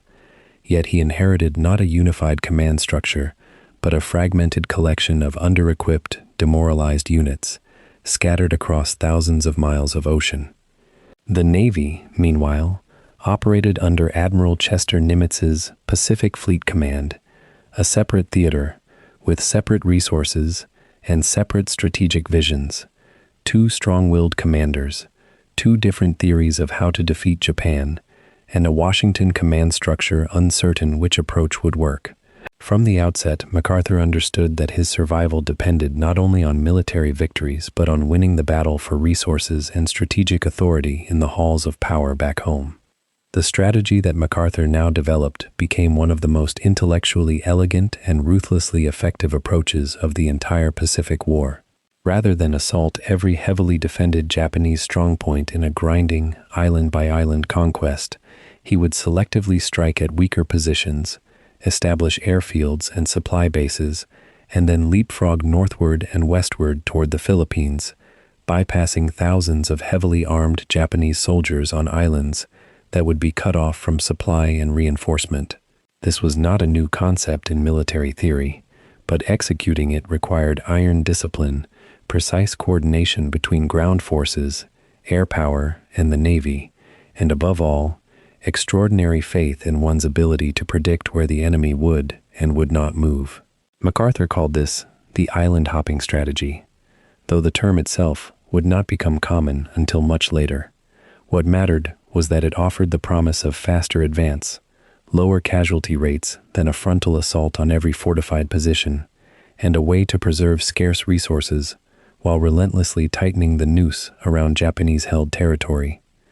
The strategy also had a political dimension that MacArthur grasped immediately. Each victory, each liberated island, each mile of territory reclaimed would feed the American public's hunger for progress and vindicate his command. In the Pacific Theater, geography itself had become a tool of statecraft. The campaign began in the Solomon Islands in the late summer of 1942, with the American landing on Guadalcanal in August of that year. This operation fell technically under Nimitz's command, but MacArthur's theater would soon be advancing its own campaigns through the islands northwest of Australia.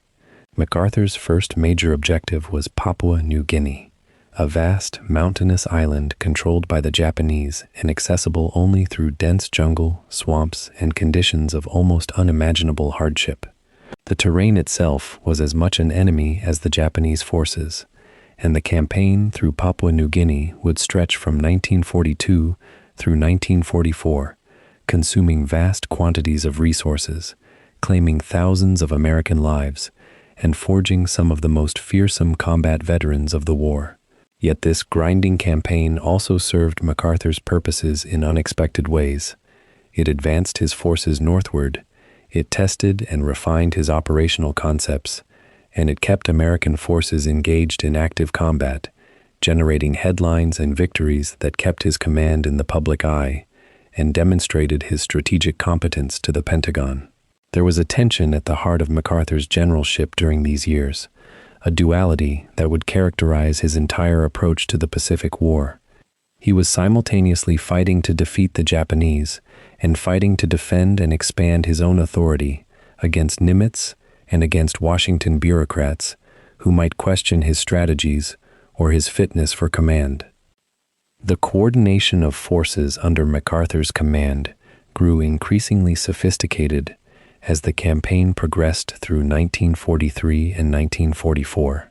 He relied on General George Kenney's 5th Air Force to provide air superiority and close support for ground operations, a relationship built on mutual respect and careful coordination that allowed MacArthur to concentrate his limited ground forces at decisive points.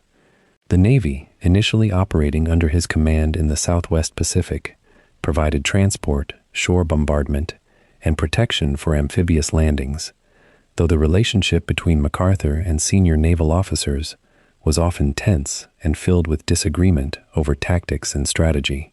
MacArthur demanded rapid advances with minimum casualties, which meant relying on firepower and maneuver rather than direct assaults. But this approach required precise intelligence about enemy positions and movements. He therefore invested heavily in signals intelligence, working with military intelligence officers to gather and analyze intercepted Japanese communications, allowing him to anticipate enemy movements and position his forces with remarkable accuracy. This marriage of air power, naval support, intelligence, and mobile ground forces created an operational system that, despite the appalling conditions and constant logistical struggles, proved devastatingly effective at advancing American positions while preserving the combat strength of his command. Yet the human cost of this grinding campaign through the Southwest Pacific was staggering, even if lower than the alternatives. American soldiers fought in some of the most miserable conditions imaginable, contending not only with determined Japanese defenders, but with tropical diseases, insects, heat, humidity, and the constant danger of becoming lost or isolated in vast expanses of jungle. Malaria incapacitated men at rates that sometimes exceeded combat casualties, and the supply lines stretching across hundreds of miles of ocean and primitive airstrips made it nearly impossible to keep troops adequately fed, clothed, and equipped. Yet MacArthur's strategy of bypassing heavily fortified Japanese positions meant that American forces did not have to assault places like Rabaul directly, which meant that those Japanese garrisons, while still dangerous to anyone unlucky enough to encounter them, gradually became irrelevant to the broader strategic picture. Thousands of Japanese soldiers remained on bypassed islands, slowly starving as their supply ships failed to arrive, unable to prevent the American advance but doomed by their position. This was war conducted on a scale and with a ruthlessness that stripped away romantic notions of heroism, replacing them with calculations of logistics, terrain, and the inexorable mathematics of attrition. MacArthur accepted these realities with the cold professionalism of a career soldier, but he was careful to manage the narrative, ensuring that American newspapers received accounts of victories and progress that kept public support flowing toward his command. The political struggle between MacArthur and Nimitz for dominance in the Pacific was as significant to MacArthur's thinking as the actual campaign against the Japanese. The Navy's Pacific Fleet under Nimitz was conducting its own island-hopping campaign through the Central Pacific, attacking heavily fortified Japanese positions like Tarawa and Saipan directly, accepting higher casualties in exchange for faster progress along a more direct route toward Japan. Both campaigns were advancing, but they consumed scarce resources, and there was constant tension over whether MacArthur's approach through the Southwest Pacific or Nimitz's Central Pacific strategy offered the better path to victory.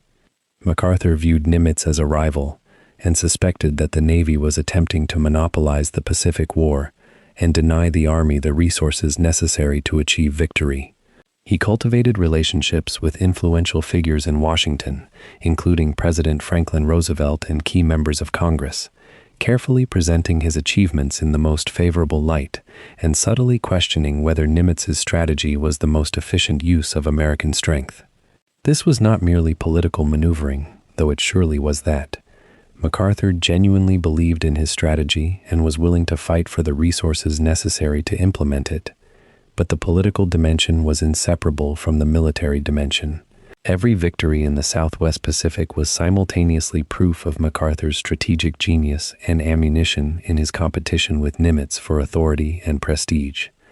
By 1944, as MacArthur's forces advanced closer to the Philippines, the strategic picture had shifted significantly in his favor. The Japanese were being pushed back on all fronts, and the question was no longer whether Japan would be defeated, but how the vast Pacific War would be structured as it entered its final phase. MacArthur had positioned himself as the commander of the Southwest Pacific, and his campaign through Papua New Guinea and the surrounding islands had demonstrated that his strategy worked. His forces had advanced northward and westward with remarkable success, inflicting heavy casualties on the Japanese while preserving their own strength. The American public knew MacArthur's name, knew his reputation, and had followed his progress through newspaper accounts and cinema newsreels. He had become the face of the Pacific War in a way that Nimitz, despite his own considerable achievements, had never managed. This was partly due to MacArthur's genuine skill at self-promotion, his willingness to position himself prominently in photographs and reports from the front, and his ability to craft powerful language describing his victories. But it was also a reflection of the fact that MacArthur understood something profound about American culture and American expectations for their military leaders. They wanted heroes. They wanted generals who seemed to embody the fighting spirit of the nation, and they wanted clear narratives of progress and victory. The decision to concentrate forces on the reconquest of the Philippines, rather than bypassing them entirely and advancing directly toward Japan, was fundamentally a MacArthur victory. The Philippines were his unfinished business, the location of his greatest humiliation in 1941 and 42, and he had made his promise to return a central element of his public identity. From a purely strategic perspective, one could argue that bypassing the Philippines and continuing to advance toward Japan would have been more efficient, that the resources spent on liberating the Philippines could have been used more effectively elsewhere. The Joint Chiefs of Staff debated this question with intensity, and Nimitz's strategy would have bypassed the Philippines entirely. But MacArthur argued, with considerable force, that leaving the Philippines in Japanese hands would be strategically dangerous, politically unacceptable, and morally unjustifiable. The Americans had promised to defend the Philippines and had failed, and that failure had consequences for American credibility throughout Asia. Moreover, MacArthur understood something about the nature of American nationalism and American expectations from victory in the Pacific. The war against Japan had to culminate not in some abstract strategic victory, but in the liberation of the Philippines and in MacArthur's triumphal return to the islands he had fled 3 years earlier. By 1944, MacArthur possessed sufficient prestige, sufficient political support, and sufficient demonstrable success that his recommendation carried decisive weight. The final operations of the island-hopping campaign, stretching from the middle of 1944 through the first months of 1945, saw MacArthur's forces advancing through the Philippines themselves, methodically pushing the Japanese back toward Manila and toward final defeat. The strategy remained consistent. Concentrate forces where the enemy was weak, bypass heavily defended positions when possible, maintain constant pressure to prevent the Japanese from consolidating their defenses or launching counteroffensives. The The coordination of air, naval, and ground forces had become almost second nature to MacArthur's command structure, and the logistics of supporting an advance across such vast distances had been worked out through years of practice and hard-won experience. General Robert Eichelberger, MacArthur's primary ground commander, and a man whose relationship with MacArthur was often contentious because of MacArthur's exacting demands and his willingness to assign blame for any failures, drove his forces forward with relentless determination. The human cost continued to mount, both American and Filipino casualties accumulating as the Japanese fought with the desperation of men who knew they faced imminent defeat. Yet from MacArthur's perspective, the strategy was working exactly as intended. Territory was being liberated, the Philippines were being reclaimed, and the path to final victory against Japan was becoming clear. What made the island-hopping strategy so effective was not merely its operational elegance, but the intelligence and planning that made it possible. MacArthur invested heavily in understanding enemy positions, enemy intentions, and enemy capabilities through signals intelligence and other sources. He worked with intelligence officers who could interpret the patterns of Japanese communications and translate them into actionable information about where the enemy was strong and where the enemy was weak. This allowed him to make informed decisions about which islands to assault and which to bypass, decisions that saved countless American lives and accelerated the pace of advance. The strategy also required careful coordination with the Navy, and despite the tensions between MacArthur and naval leadership over strategy and resources, the Navy provided the transportation, gunfire support, and protection necessary to execute amphibious landings across vast distances. The Army Air Forces, under Kenny's command, provided air superiority and close support for ground operations, allowing MacArthur to concentrate his ground forces without fear that Japanese air power would devastate them. This trinity of services, working under MacArthur's overall command and strategic direction, created an instrument of war that was far more lethal and efficient than any single service could have achieved alone. Yet beneath the operational success and the strategic victories, there were tensions and contradictions that would become increasingly important as the war moved toward its conclusion. MacArthur's relationship with his subordinates was often strained by his demanding nature and his tendency to assign credit for victories to himself, while distributing blame for any setbacks to those who worked for him. Officers like Eichelberger were capable and aggressive commanders who drove their forces forward with determination and tactical skill, yet they were rarely credited publicly for their achievements in the way that MacArthur was. The strain of command, the constant pressure to achieve results, and the political dimension of MacArthur's leadership created an environment where ambitious officers could advance their careers, but where dissent or failure, real or perceived, could result in professional damage.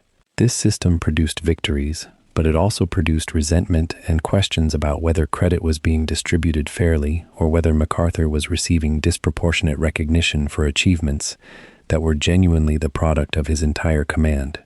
These tensions remained largely submerged during the period of constant victory and forward progress, but they would emerge with force when the momentum of war began to shift, and when circumstances forced MacArthur to confront the limits of his own strategic judgment. The island-hopping campaign through the Southwest Pacific from 1942 to 1945 represented MacArthur at the height of his powers as a military commander. He had developed a strategy that worked. He had built a command structure capable of executing that strategy, and he had positioned himself as the central figure in the Pacific War whose achievements justified increasingly greater authority and influence.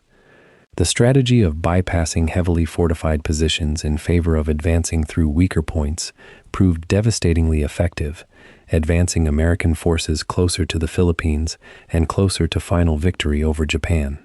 Yet the campaign was also a demonstration of MacArthur's political acumen, his understanding that victory in war required not only defeating the enemy, but managing the perceptions and expectations of the American public and the civilian leadership in Washington. By 1944, MacArthur had become the dominant figure in the Pacific War. More, the jungles of Papua New Guinea represented a kind of warfare that America had never truly encountered before. Unlike the open battlefields of Europe or the planned amphibious assaults that would define the Pacific strategy, this was a war against the land itself, a grinding, suffocating struggle where disease killed more soldiers than enemy bullets, where supply lines stretched across hundreds of kilometers of impassable terrain, and where an enemy that had conquered vast territories remained stubbornly entrenched in the darkest corners of the island. MacArthur understood that to advance toward the Philippines, he would have to master this hostile geography, and between 1942 and 1944, his forces would undertake one of the most brutal campaigns in Pacific warfare, fighting through swamps and mountains that seemed designed by nature itself to defeat invaders.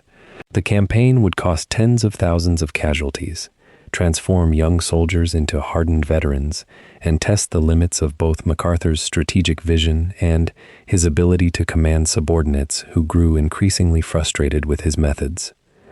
When MacArthur arrived in Australia in the spring of 1942, the military situation in the Southwest Pacific was dire. The Japanese had swept through the region with devastating speed, conquering the Philippines, Malaya, the Dutch East Indies, and much of New Guinea in a matter of months.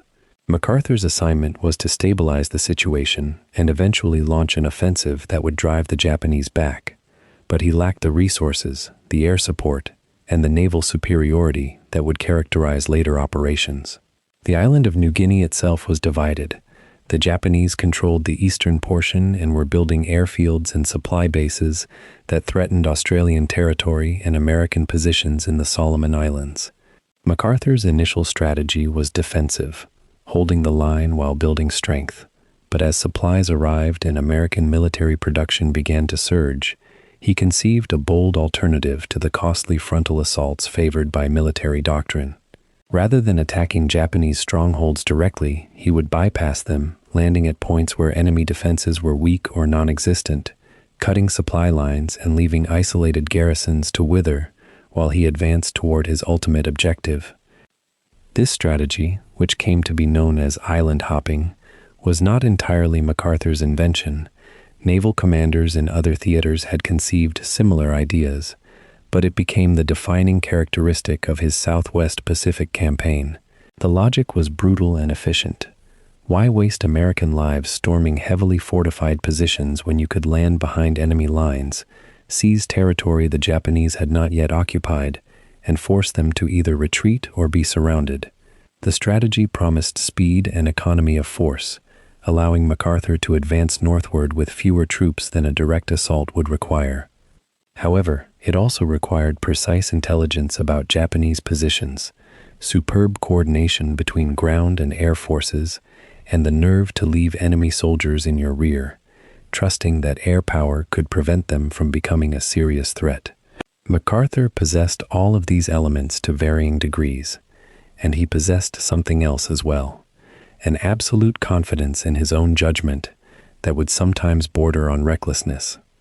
As his forces prepared for the first major New Guinea campaign, that confidence was about to be tested in the most demanding way imaginable.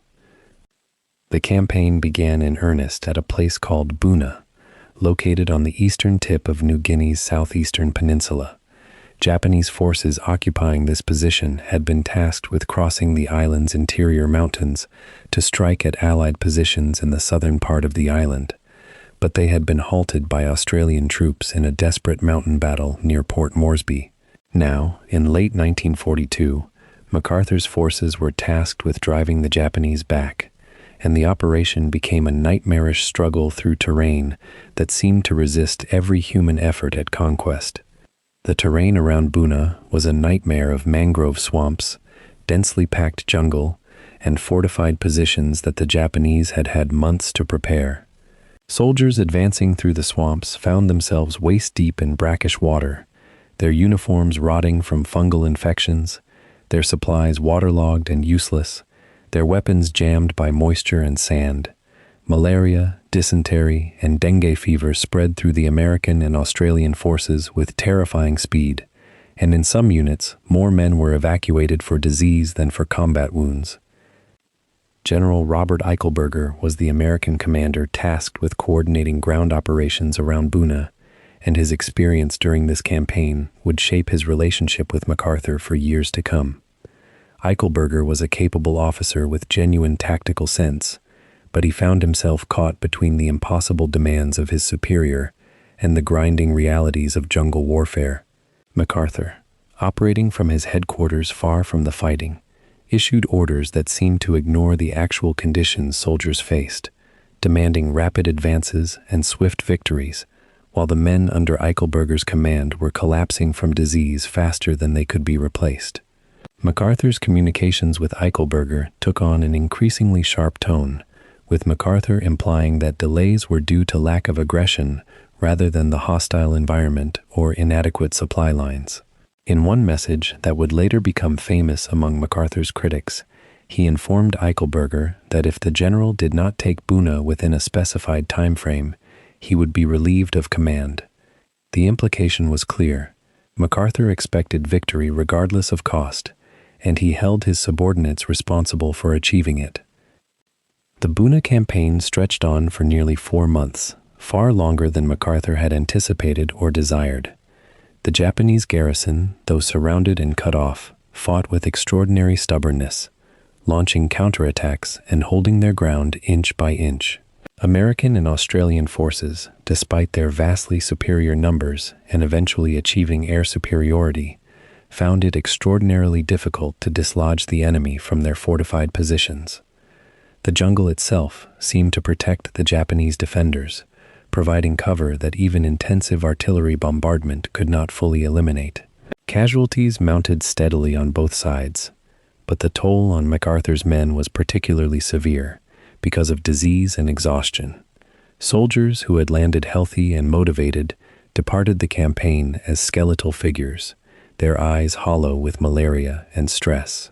When the Japanese garrison finally surrendered in January 1943, American commanders and war correspondents recognized the victory as strategically important but tactically problematic, a reminder that even with numerical superiority, fighting in the Pacific would remain appallingly costly. The Buna experience shaped MacArthur's subsequent operations in New Guinea, though not necessarily in ways that his subordinates found encouraging. Rather than adjusting his expectations or acknowledging the genuine constraints of jungle warfare, MacArthur doubled down on his island-hopping strategy, conducting a series of amphibious landings up the northeastern coast of New Guinea that allowed his forces to establish new airfields and advance northward at an accelerating pace. Operations at places with names that few Americans would ever remember, Ley, Finschhafen, Hollandia, followed in rapid succession, each one preceded by MacArthur's careful coordination of intelligence, air power, and naval support.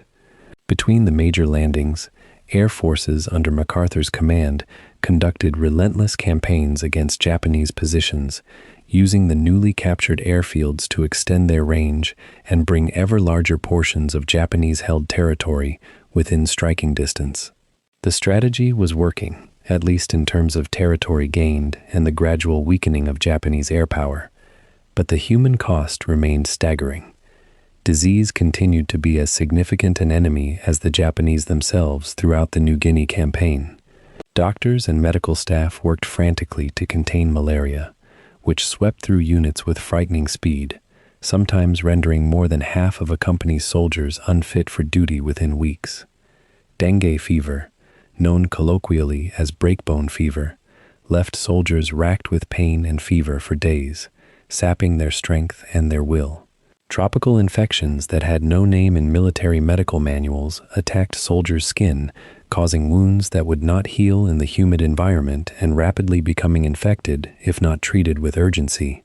The noise of the jungle itself, the constant buzzing of insects, the cries of unfamiliar animals, the oppressive dripping of water from the dense canopy overhead, created a psychological strain that even the hardest soldiers found exhausting.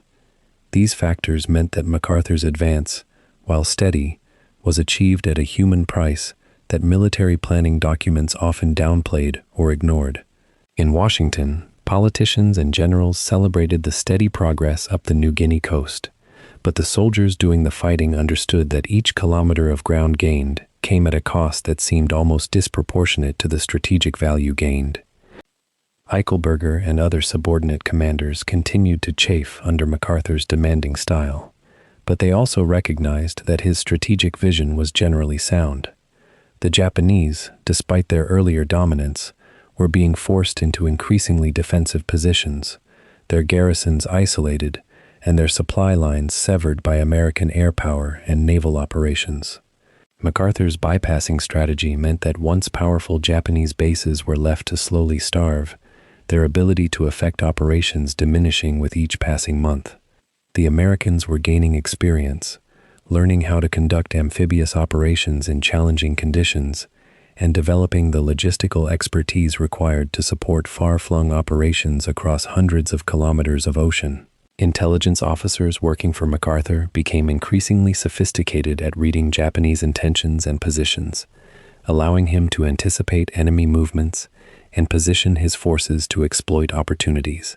By the middle of 1944, as MacArthur's forces prepared to make the final leap toward the Philippines, the Southwest Pacific Campaign had achieved something remarkable: the systematic degradation of Japanese military power without the kind of horrific frontal assaults that would characterize operations elsewhere in the Pacific.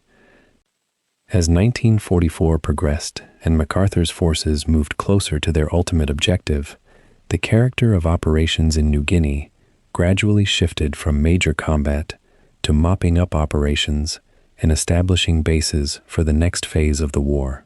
Some isolated Japanese garrisons would remain in the jungle for years after the main campaign moved northward, never formally surrendering, maintaining their discipline and trying to survive in an increasingly hostile environment.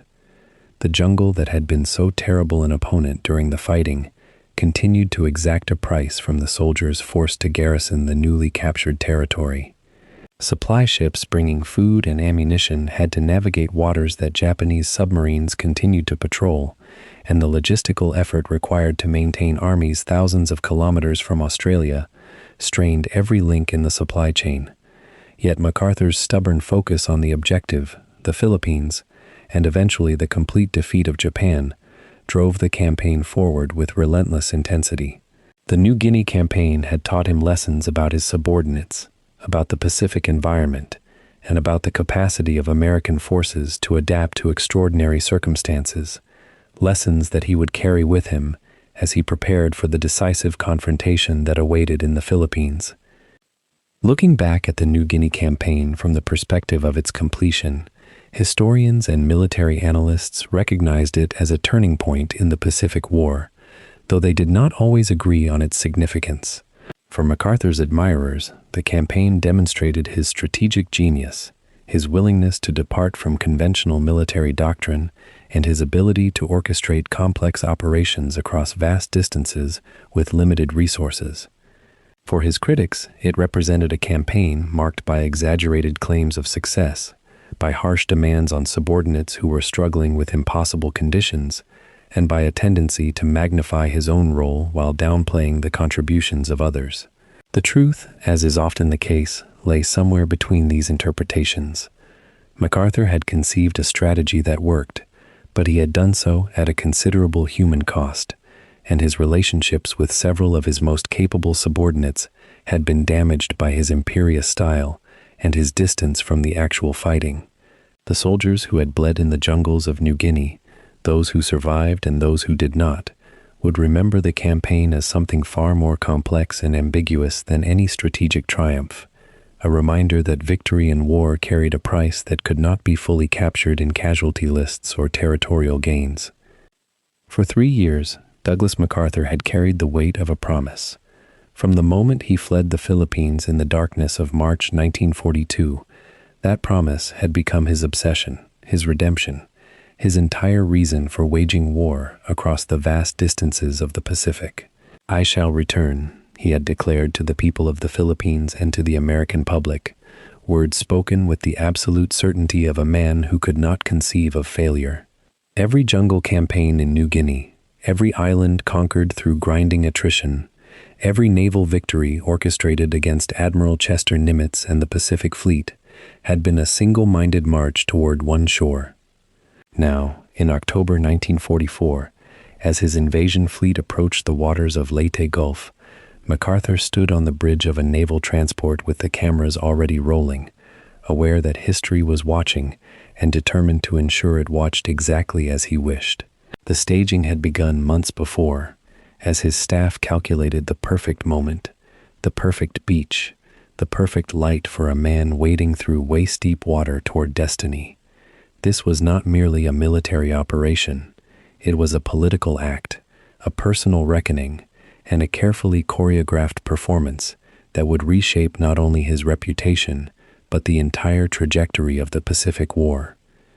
The strategic necessity of liberating the Philippines had never been in serious doubt among the American High Command. MacArthur had argued for it passionately, claiming that bypassing the archipelago would leave American forces overextended and cut off from supply lines stretching back to Australia and then to America itself. The Joint Chiefs of Staff, despite their deep skepticism of MacArthur's ambitions and his habit of operating as though he answered to no one but himself and the President, had ultimately accepted that the Philippines could not be left as a Japanese stronghold in American rear areas. Admiral Nimitz and his Central Pacific campaign would continue its parallel offensive through the island chains toward Japan, but MacArthur would take the Southwest Pacific. The two commands worked in a state of barely concealed rivalry, each commander believing his strategy was the correct one, each convinced that victory ultimately depended on his own brilliance.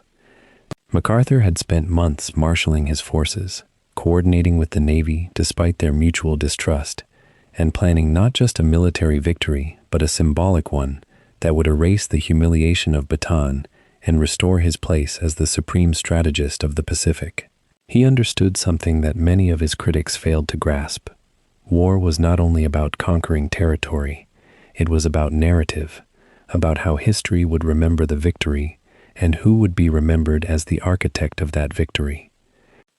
The invasion fleet that approached Leyte Gulf in the pre-dawn hours of October 20th brought hundreds of thousands of men and an impossible amount of material across waters that Japan had defended with determination for nearly 3 years.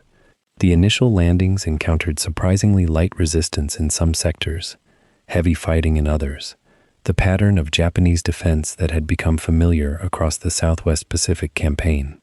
MacArthur's forces had learned through costly experience how to assault a beach, how to suppress enemy fire, how to consolidate a lodgment against counterattack. The logistics alone were staggering. Every bullet, every gallon of fuel, every piece of equipment had to be transported thousands of miles from American supply bases, distributed through a command structure that MacArthur had refined through bitter trial and error. The troops doing the actual fighting were a mixture of army divisions that had seen combat in New Guinea, fresh reinforcements arriving from America, and Philippine units that carried their own complex motivations for liberating their homeland. Officers moved among the landing craft with orders and assurances.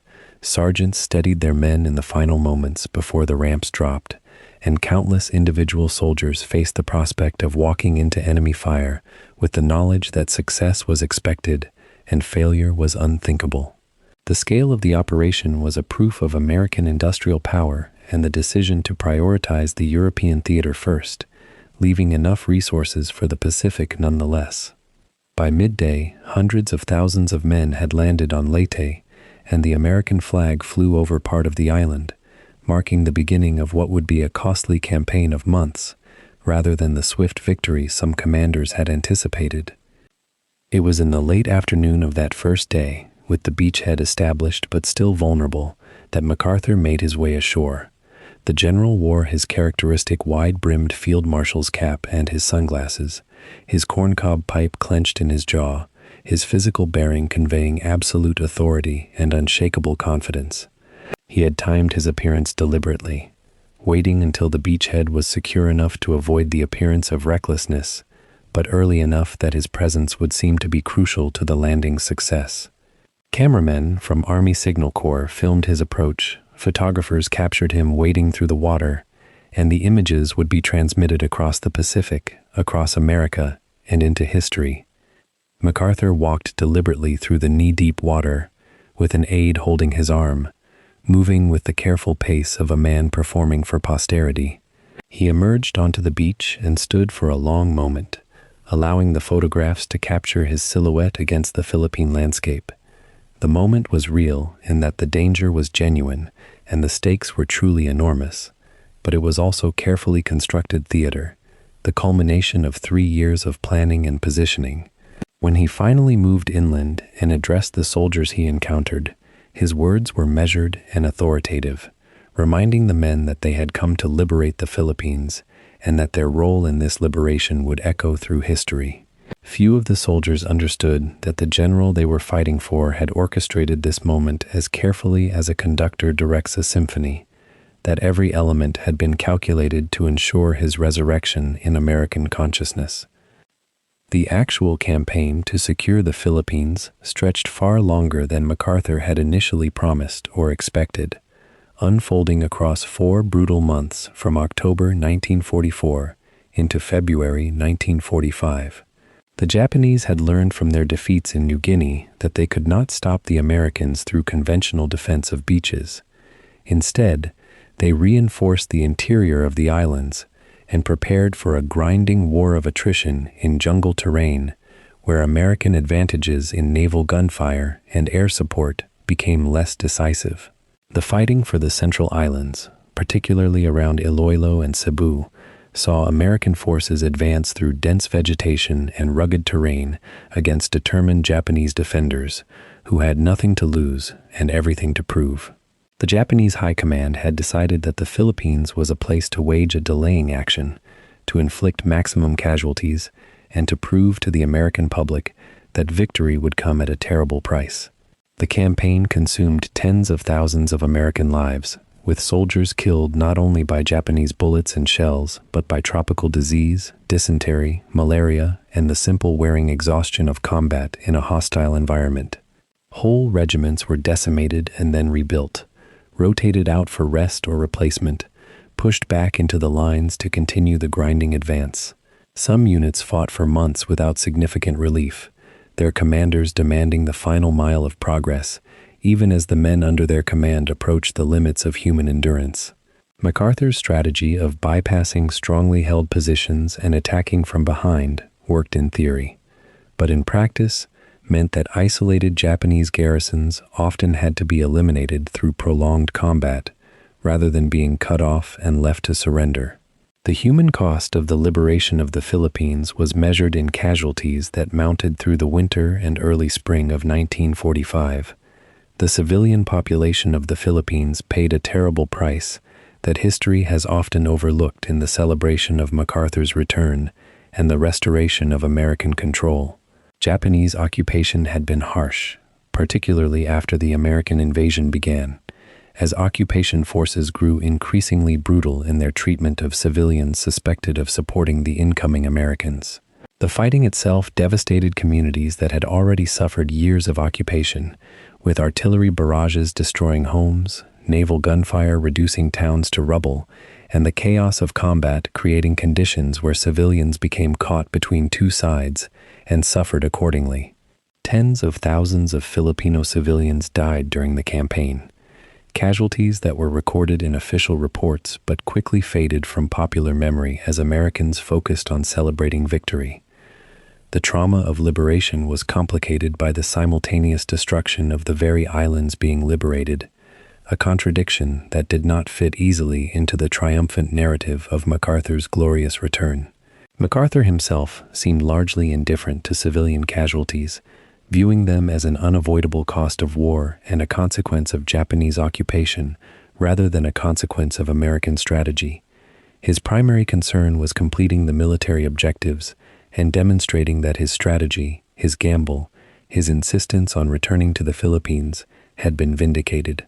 The suffering of the Filipino people, while noted in official reports and acknowledged by some commanders, remained secondary to the larger political and military imperative of victory and vindication. Parallel to the land campaign, the fighting at sea around the Philippines reached a scale and ferocity that matched the land battles and in some ways exceeded them in the concentration of violence and the technological sophistication of the weaponry deployed. Japanese naval forces, understanding that the loss of the Philippines would expose their home islands to American invasion, committed their remaining surface fleet to decisive battle in a series of engagements collectively known as the Battle of Leyte Gulf. This vast naval engagement, fought across multiple days and hundreds of miles of ocean, represented the last gasp of Japanese naval power and the vindication of American naval construction and training. American destroyers, cruisers, and battleships engaged Japanese counterparts in night engagements and daytime battles, with radar providing American vessels an enormous advantage that Japanese commanders could never overcome. The aircraft carrier, which had emerged as the dominant naval weapon, determined much of the fighting through coordinated air attacks that could strike enemies far beyond the range of surface guns. The Japanese lost irreplaceable capital ships and experienced personnel, damage they could not repair or replace, while American losses, though significant, could be quickly remedied by the vast American industrial apparatus. The scale of American naval power on display at Leyte Gulf demonstrated the complete reversal of fortunes that had occurred since MacArthur's evacuation in 1942. Where Japan had once seemed to possess an invincible navy, now American naval forces dominated the waters around the Philippines and could support amphibious operations with massive firepower. The victory at sea ensured that the land campaign would ultimately succeed, though it would still require months of grinding combat to eliminate Japanese forces throughout the archipelago. The campaign also revealed the extent to which Japanese commanders had learned to organize their defense in depth, using terrain, fortifications, and the fanaticism of their troops to extract a terrible price from American attackers. The strategy of directly assaulting strongly defended positions had given way to a more sophisticated approach, in which American forces used their superior mobility and firepower to strike at vulnerable points while containing Japanese strongholds. Yet even this approach required systematic reduction of enemy positions through artillery bombardment, air attack, and ultimately close combat. Some of the heaviest fighting occurred in urban areas, particularly in Manila itself, where MacArthur's desire to recapture the capital city became entangled with military necessity and resulted in a siege that devastated the city and killed thousands of civilians caught in the crossfire. The destruction of Manila, one of Asia's great cities, was not inevitable, but rather resulted from a combination of Japanese determination to make the Americans pay for every block and American willingness to use massive firepower against a city they were theoretically liberating. MacArthur visited the devastated city after its capture, walking through ruins that his own strategy and his subordinates' tactics had created, secure in the knowledge that victory was being achieved and that history would judge his actions by their results rather than their costs. The political implications of the Philippine campaign extended far beyond the military situation in the Southwest Pacific. MacArthur's triumphant return, documented in photographs and newsreels that were distributed throughout America, transformed his image from that of a general who had been forced to flee into that of a visionary who had returned to triumph. The American public, fed a steady diet of military success and the promise that victory was at hand, embraced MacArthur as the architect of Pacific victory, a role that Admiral Nimitz and other commanders shared, but that MacArthur claimed with characteristic audacity. The general's political ambitions, which had been dormant during his exile in Australia, began to resurface as he positioned himself as not merely a military commander, but as a statesman capable of reshaping the Pacific and the world according to his vision. Rumors circulated in Washington that MacArthur might harbor presidential ambitions, that his current role was merely a stepping stone to higher office, that his loyalty to President Roosevelt was questionable. Roosevelt, aware of MacArthur's political pretensions but unable to remove him without causing a political crisis, allowed the general to continue his campaign in the Philippines while carefully monitoring his actions and statements.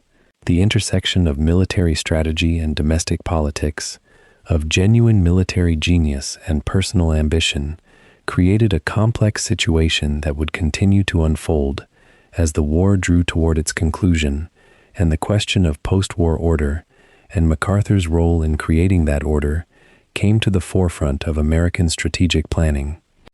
The completion of the Philippines campaign coincided with the final phase of the war against Japan, as American forces approached the home islands, and the question of how to end the war moved from theoretical discussion to urgent practical necessity. MacArthur had positioned himself to play a leading role in both the invasion of Japan and the occupation that would follow, believing that his understanding of Asian affairs and his proven military genius made him indispensable to the post-war settlement. The campaign had vindicated his faith in his own judgment, his determination to return to the Philippines despite skeptics who questioned whether the islands were worth the cost. The tens of thousands of American lives expended in the Philippines were justified, in MacArthur's view, by the restoration of American power in the Pacific and the demonstration that American promises made by its military leaders were kept. What remained was the final confrontation with Japan itself, a task that would challenge MacArthur's strategic vision in new ways, and ultimately push him toward decisions that would shape not only his own fate, but the entire trajectory of the post-war world.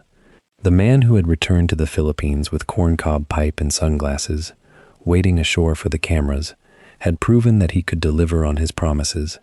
Whether he could deliver on the larger promises he was beginning to make about the future of the Pacific and America's role in reshaping it remained to be seen. By the spring of 1945, the Pacific War had begun to reveal its inexorable conclusion. The Japanese Empire, which had seemed invincible just 3 years earlier, now faced annihilation from every direction. American submarines had strangled the flow of oil and raw materials that sustained Japanese industry. The island-hopping campaign had brought American forces to within striking distance of the home islands themselves. The firebombing of Japanese cities had reduced entire metropolises to ash, killing hundreds of thousands of civilians in a relentless campaign of aerial devastation. Yet Japan's military leadership refused to surrender, preparing instead for a final, catastrophic defense of their homeland, the very instruments of their ambition, the Navy that had struck Pearl Harbor, the Air Force that had once dominated the skies, had been reduced to scattered remnants, incapable of mounting serious resistance. MacArthur understood that victory was certain, but he also understood something equally important: the shape of that victory, the terms of surrender, and the authority to receive it would determine his historical legacy in ways that military victory alone could not achieve. The question of who would accept the Japanese surrender became, in the final months of the war, a matter of fierce political calculation. Admiral Chester Nimitz commanded the Pacific Fleet and the Central Pacific Campaign. General Curtis LeMay directed the devastating air campaign that was systematically incinerating Japanese cities. President Truman, who had assumed office only months earlier after Franklin Roosevelt's death, faced a decision that would echo through the remainder of the century.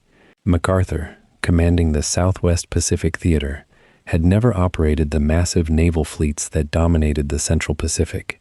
He had never directed the strategic bombing campaigns that were reducing Japan to rubble. Yet MacArthur had something equally valuable in the emerging post-war world. He was the man who had promised to return to the Philippines. He had fulfilled that promise, and he was increasingly viewed as the architect of the entire Pacific strategy, regardless of how much of that reputation rested on careful image management rather than strict historical accuracy. As the war drew toward its conclusion, MacArthur began a subtle but unmistakable campaign to position himself as the logical choice to receive the Japanese surrender and command the subsequent occupation. He was the general most famous to the American public. He was a showman who understood the power of symbolism and ceremony. He was willing to accept the authority that victory would bring. The road to Japan's surrender accelerated in the summer of 1945, with developments that seemed to vindicate American strategy and vindicate MacArthur's own predictions. The successful invasion of Okinawa in April had cost nearly 3,000 American lives and more than 100,000 Japanese soldiers and civilians, a preview of the horrors that would accompany an invasion of the main Japanese islands. But Okinawa also demonstrated that the Japanese military would fight to the last rather than surrender unconditionally.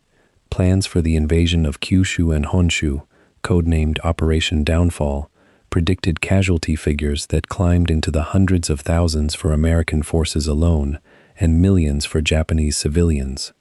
These estimates terrified military planners and civilian leadership alike. The Soviet Union's declaration of war against Japan on August 9, 1945, opening a new front in Manchuria and signaling the end of any hope the Japanese government harbored for a negotiated peace, should have accelerated surrender. Yet still the Japanese military leadership hesitated, clinging to the hope that they might negotiate better terms or mount a miraculous defense. It took 2 atomic bombs, one dropped on Hiroshima on August 6th, one on Nagasaki on August 9th, to finally shatter that delusion and force the Japanese government's hand. On August 15, 1945, Emperor Hirohito announced his nation's acceptance of unconditional surrender. The war was over. What followed was an intricate play of military and political maneuvering to determine precisely how, when, and under whose authority the Japanese surrender would be formally received and ratified. MacArthur, demonstrating the political acumen that would define his peacetime career, immediately inserted himself into every crucial decision. He dictated the location, not in Washington, not in Hawaii, but aboard an American warship in Tokyo Bay, the heart of Japanese territory and the symbol of total American triumph. He dictated the date, September 2, 1945, a date he would have selected for maximum symbolic weight and historical resonance. He dictated who would be present, military representatives of the Allied powers, with the United States prominently featured, but also representatives of the Soviet Union, Great Britain, China, and the other nations that had fought against Japan. He dictated the ceremonial details, formal dress uniforms, carefully choreographed movements, specific language in the surrender document itself.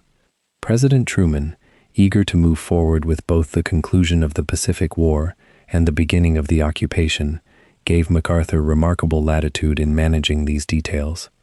The general understood that surrender ceremonies were not merely military formalities. They were political theater of the highest order, and they would shape the narrative of victory for generations to come. In the days leading up to September 2nd, MacArthur made several crucial decisions that crystallized his control over the post-war Pacific. He issued orders for the formal occupation of Japan to begin immediately, with American forces taking control of key cities, ports, and military installations.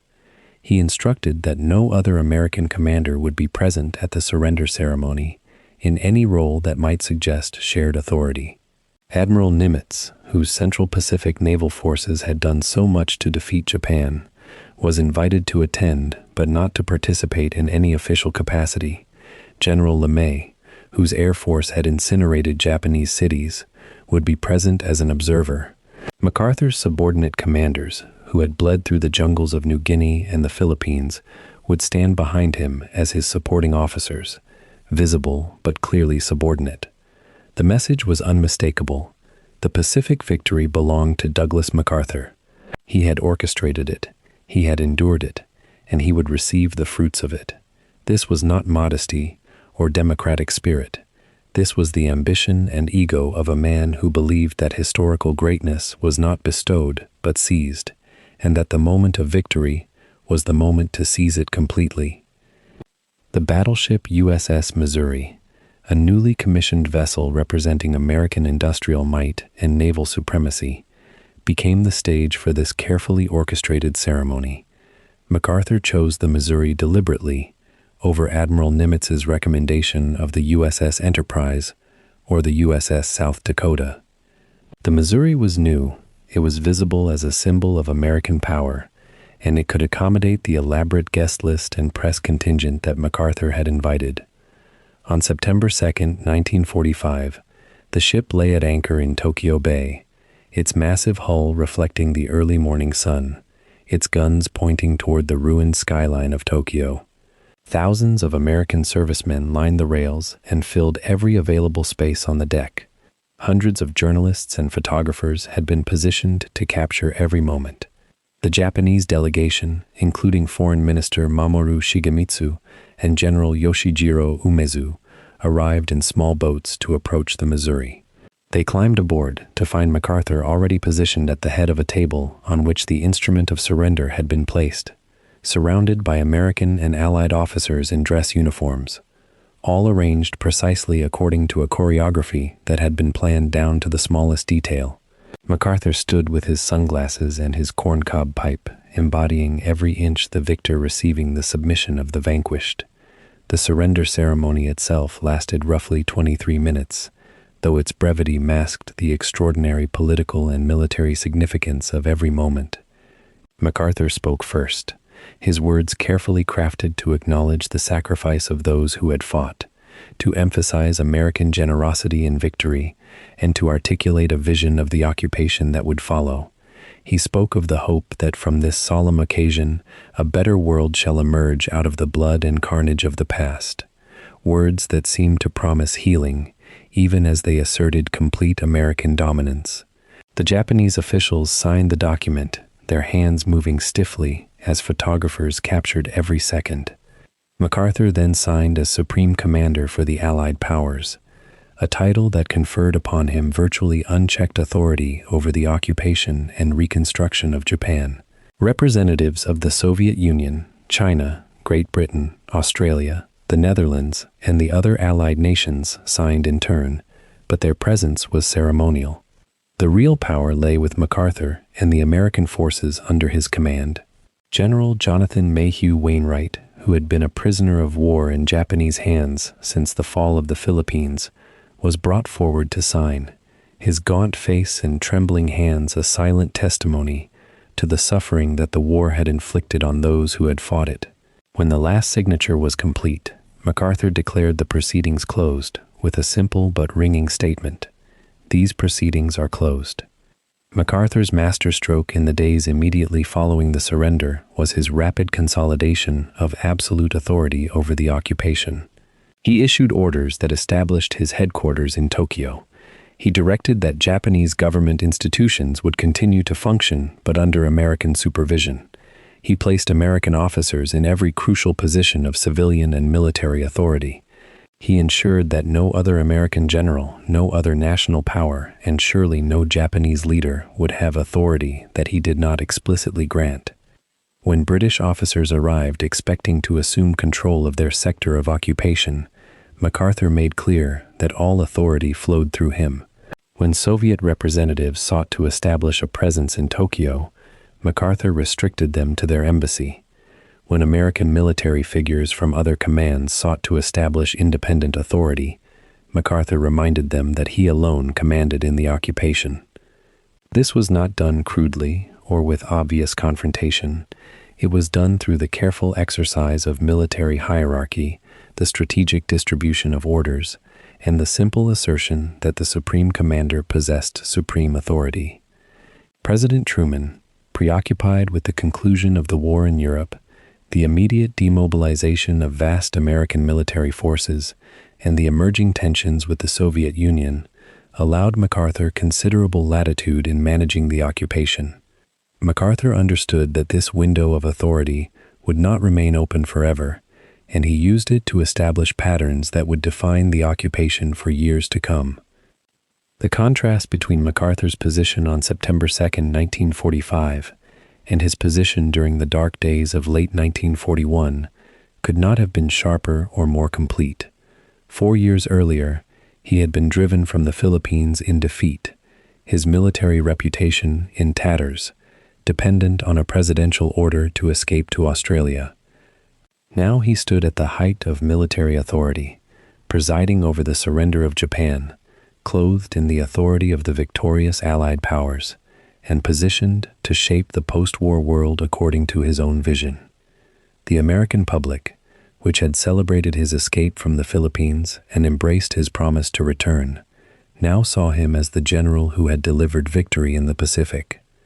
The press celebrated him as the architect of the island-hopping strategy, the master of amphibious warfare, the man who had understood that the war could be won through clever strategy, rather than the massive frontal assaults that had characterized the European war. that MacArthur had benefited enormously from Nimitz's naval victories, from LeMay's bombing campaign, from the work of countless subordinate commanders and millions of soldiers and sailors, seemed almost irrelevant to the narrative that had crystallized around his name.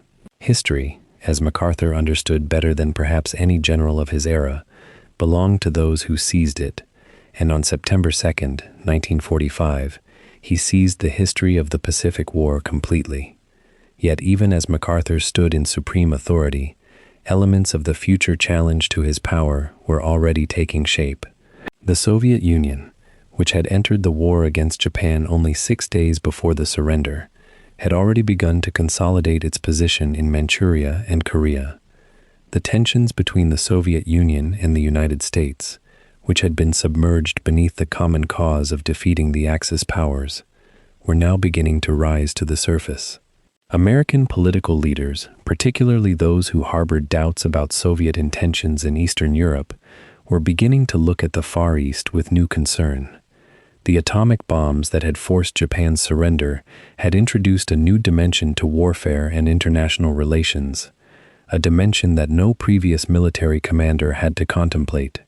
The occupation of Japan, which MacArthur had seized authority to command, would soon be overshadowed by the emergence of the Cold War, by the question of Korea's future, and by the growing conviction among American leaders that the Soviet Union, not a defeated and occupied Japan, represented the greatest threat to American security in the Pacific.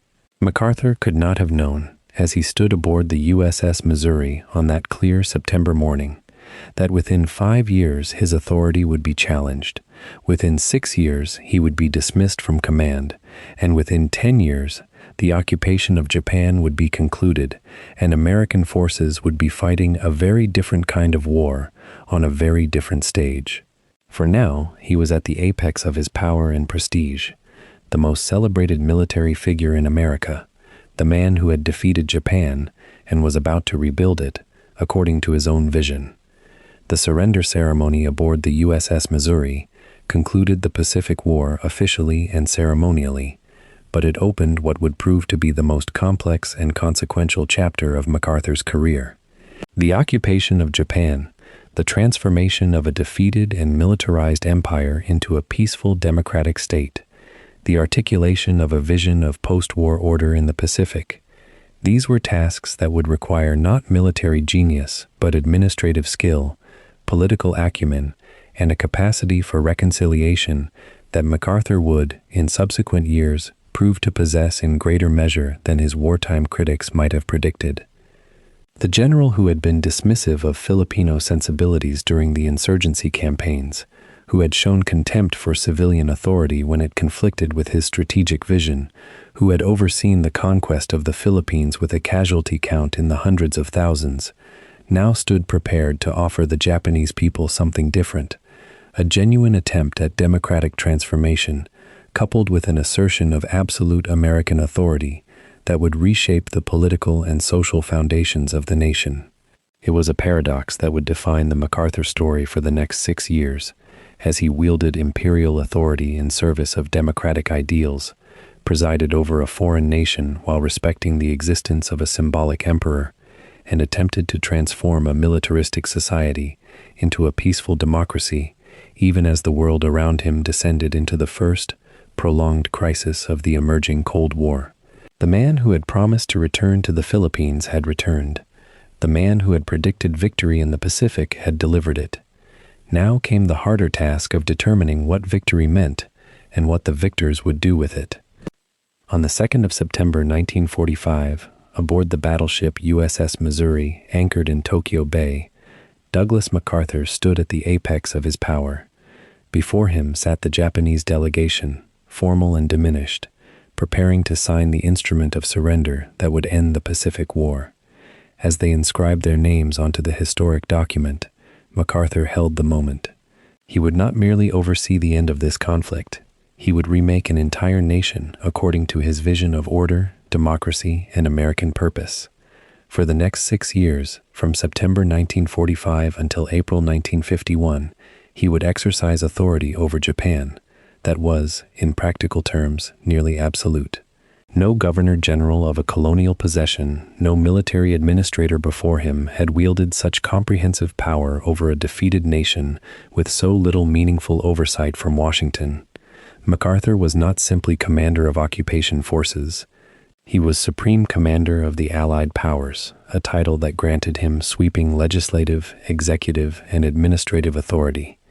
The emperor himself would remain as a figurehead, but real power flowed entirely through MacArthur's headquarters in the Dai-ichi Life Insurance Building in central Tokyo, a structure that became the seat of a new and unlikely regime. What made MacArthur's occupation fundamentally different from previous military conquests was his determination to destroy not merely Japan's capacity for war, but the entire social, political, and economic structure that had produced Japanese militarism. He was not content to punish, he meant to transform.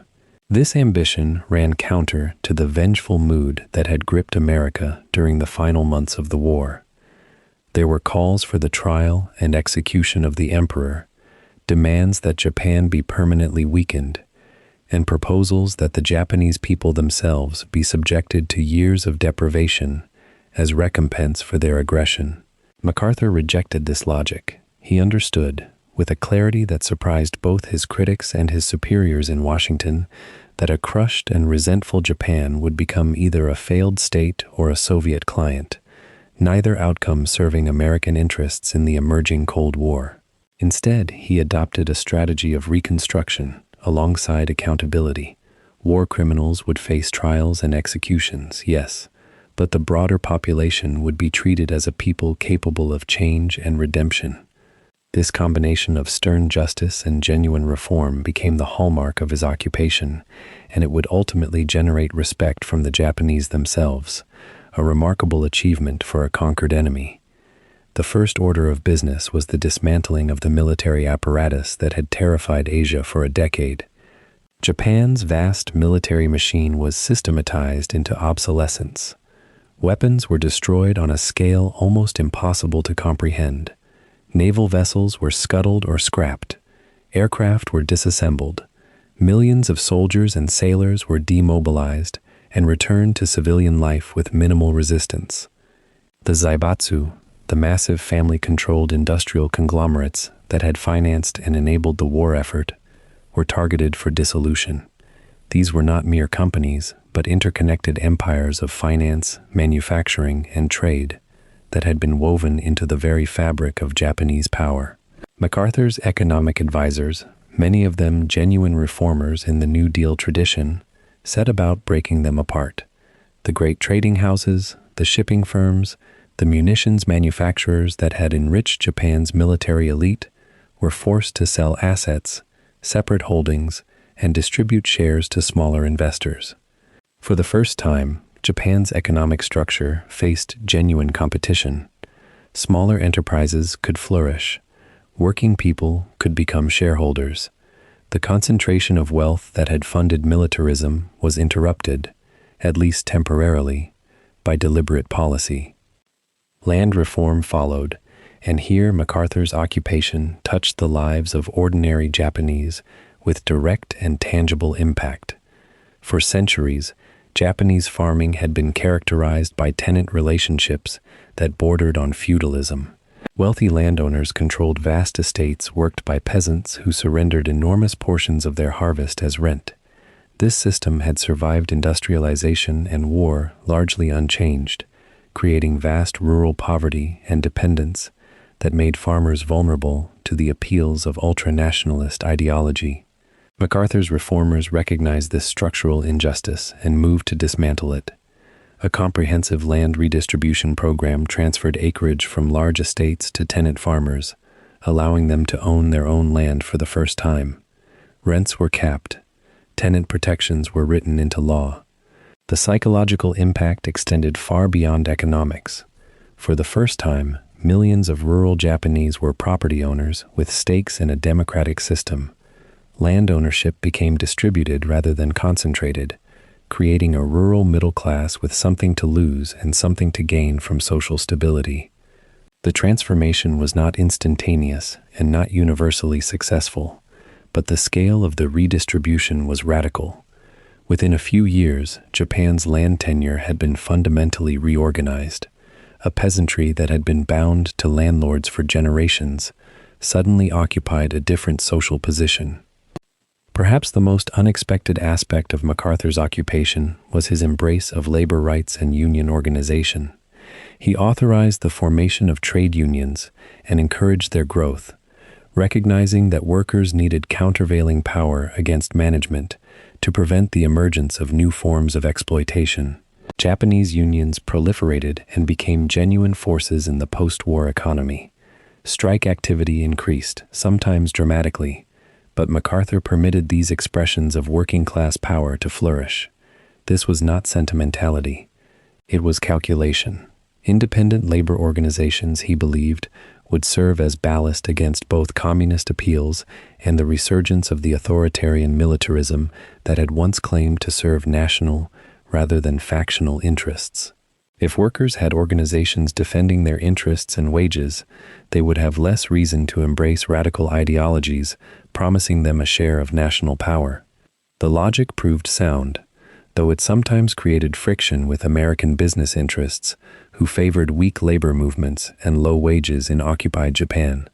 MacArthur's occupation courts heard labor disputes and consistently sided with workers' rights to organize, to bargain collectively, and to strike, a stance that would have been considered dangerously radical in many American contexts. The drafting of Japan's new constitution stands as perhaps the most enduring legacy of the occupation.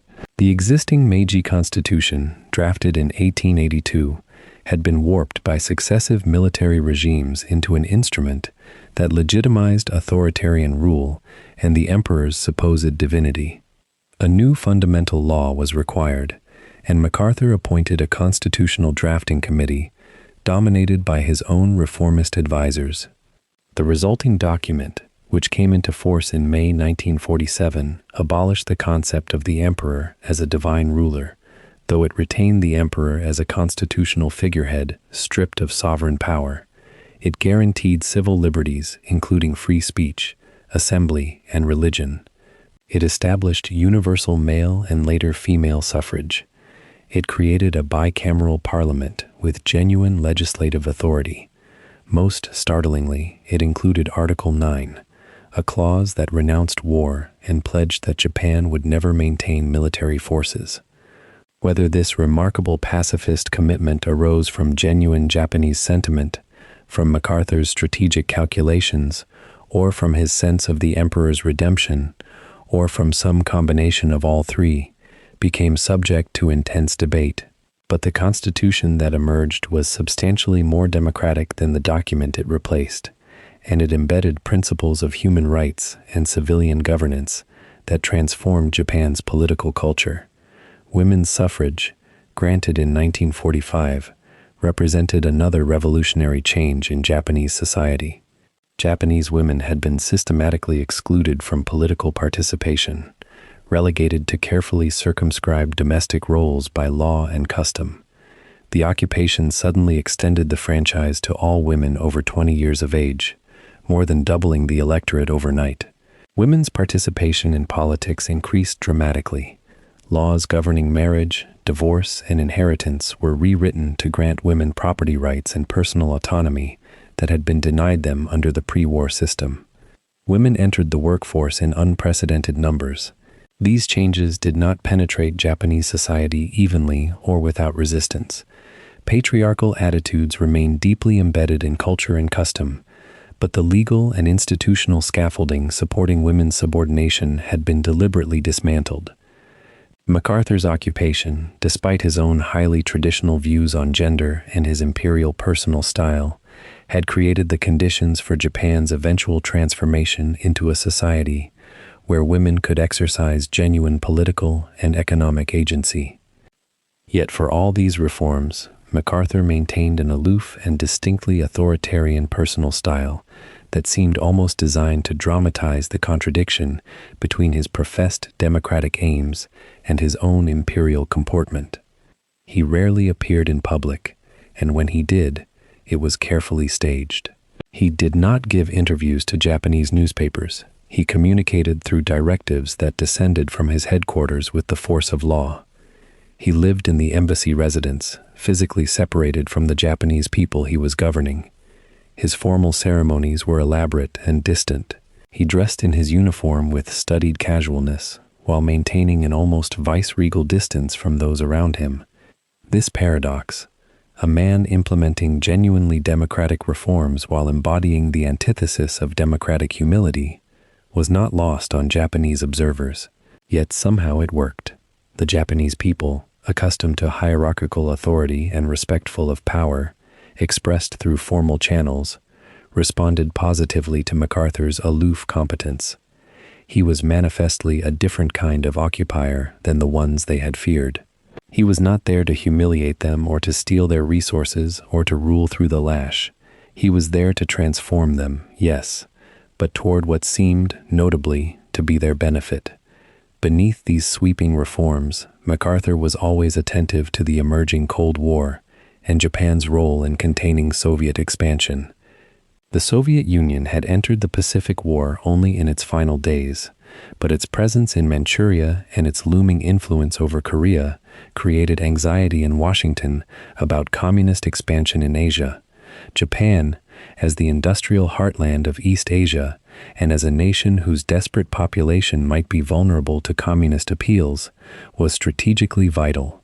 MacArthur's initial purge of zaibatsu and his support for labor rights had reflected a genuine belief in reducing the social conditions that bred authoritarianism and extremism. But as the Cold War deepened, his thinking shifted.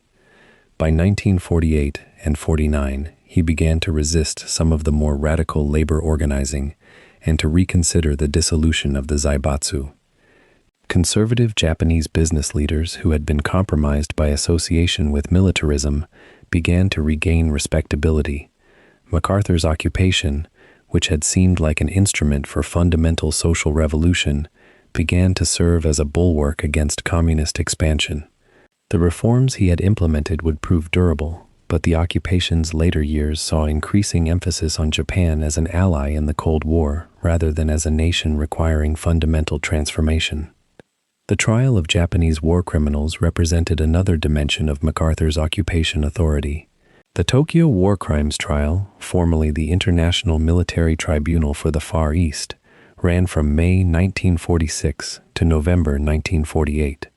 Former Prime Minister Hideki Tojo, military commanders, and government officials were indicted, tried, and in some cases executed for crimes against humanity and planning aggressive war.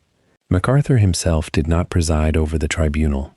That role fell to an Australian judge, but he shaped its parameters and its outcomes. The trials demonstrated that military and political leaders would be held accountable for aggression and atrocities. 7 senior defendants, including General Tojo, were sentenced to death and executed. 17 others received life sentences or long prison terms. The trials served multiple purposes. They provided a measure of justice for victims. They allowed testimony about Japanese atrocities to be entered into the historical record, and they demonstrated that occupation was not mere vengeance, but law-based accountability. Some defendants used the trials as platforms to defend Japanese actions or to shift blame to others, but the overall effect was to establish the principle that even the highest military and political officials could not escape accountability for launching wars of aggression. At the same time, MacArthur was protective of the emperor. Despite calls from some quarters for Hirohito's prosecution, MacArthur determined that the emperor's preservation as a constitutional figurehead was essential to maintaining social stability and facilitating reform. This decision remains historically controversial, but it reflected MacArthur's pragmatic calculation that a nation without the emperor would be harder to govern and more vulnerable to communist appeals. Japanese cultural production during the occupation tells the story of a society learning to express itself differently. Film, literature, and theater that had been constrained by militarism suddenly found new freedom. Filmmakers could make movies criticizing the war, depicting its human costs, or exploring pacifism. Writers could publish novels examining complicity, collaboration, and moral failure. Newspapers could editorialize against remilitarization. This cultural flourishing represented not liberation imposed from above, but rather the removal of constraints that had shackled expression. The Japanese people discovered they could speak, write, and imagine alternatives to militarism. This freedom, once tasted, became something they cherished.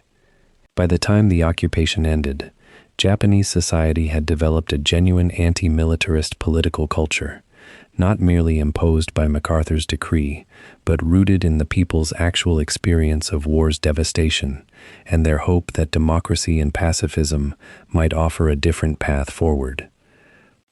By 1950, as Cold War tensions accelerated and tensions in Korea mounted, MacArthur's occupation was beginning to wind down administratively, though his formal authority would not technically end until the San Francisco Peace Treaty took effect in April 1952.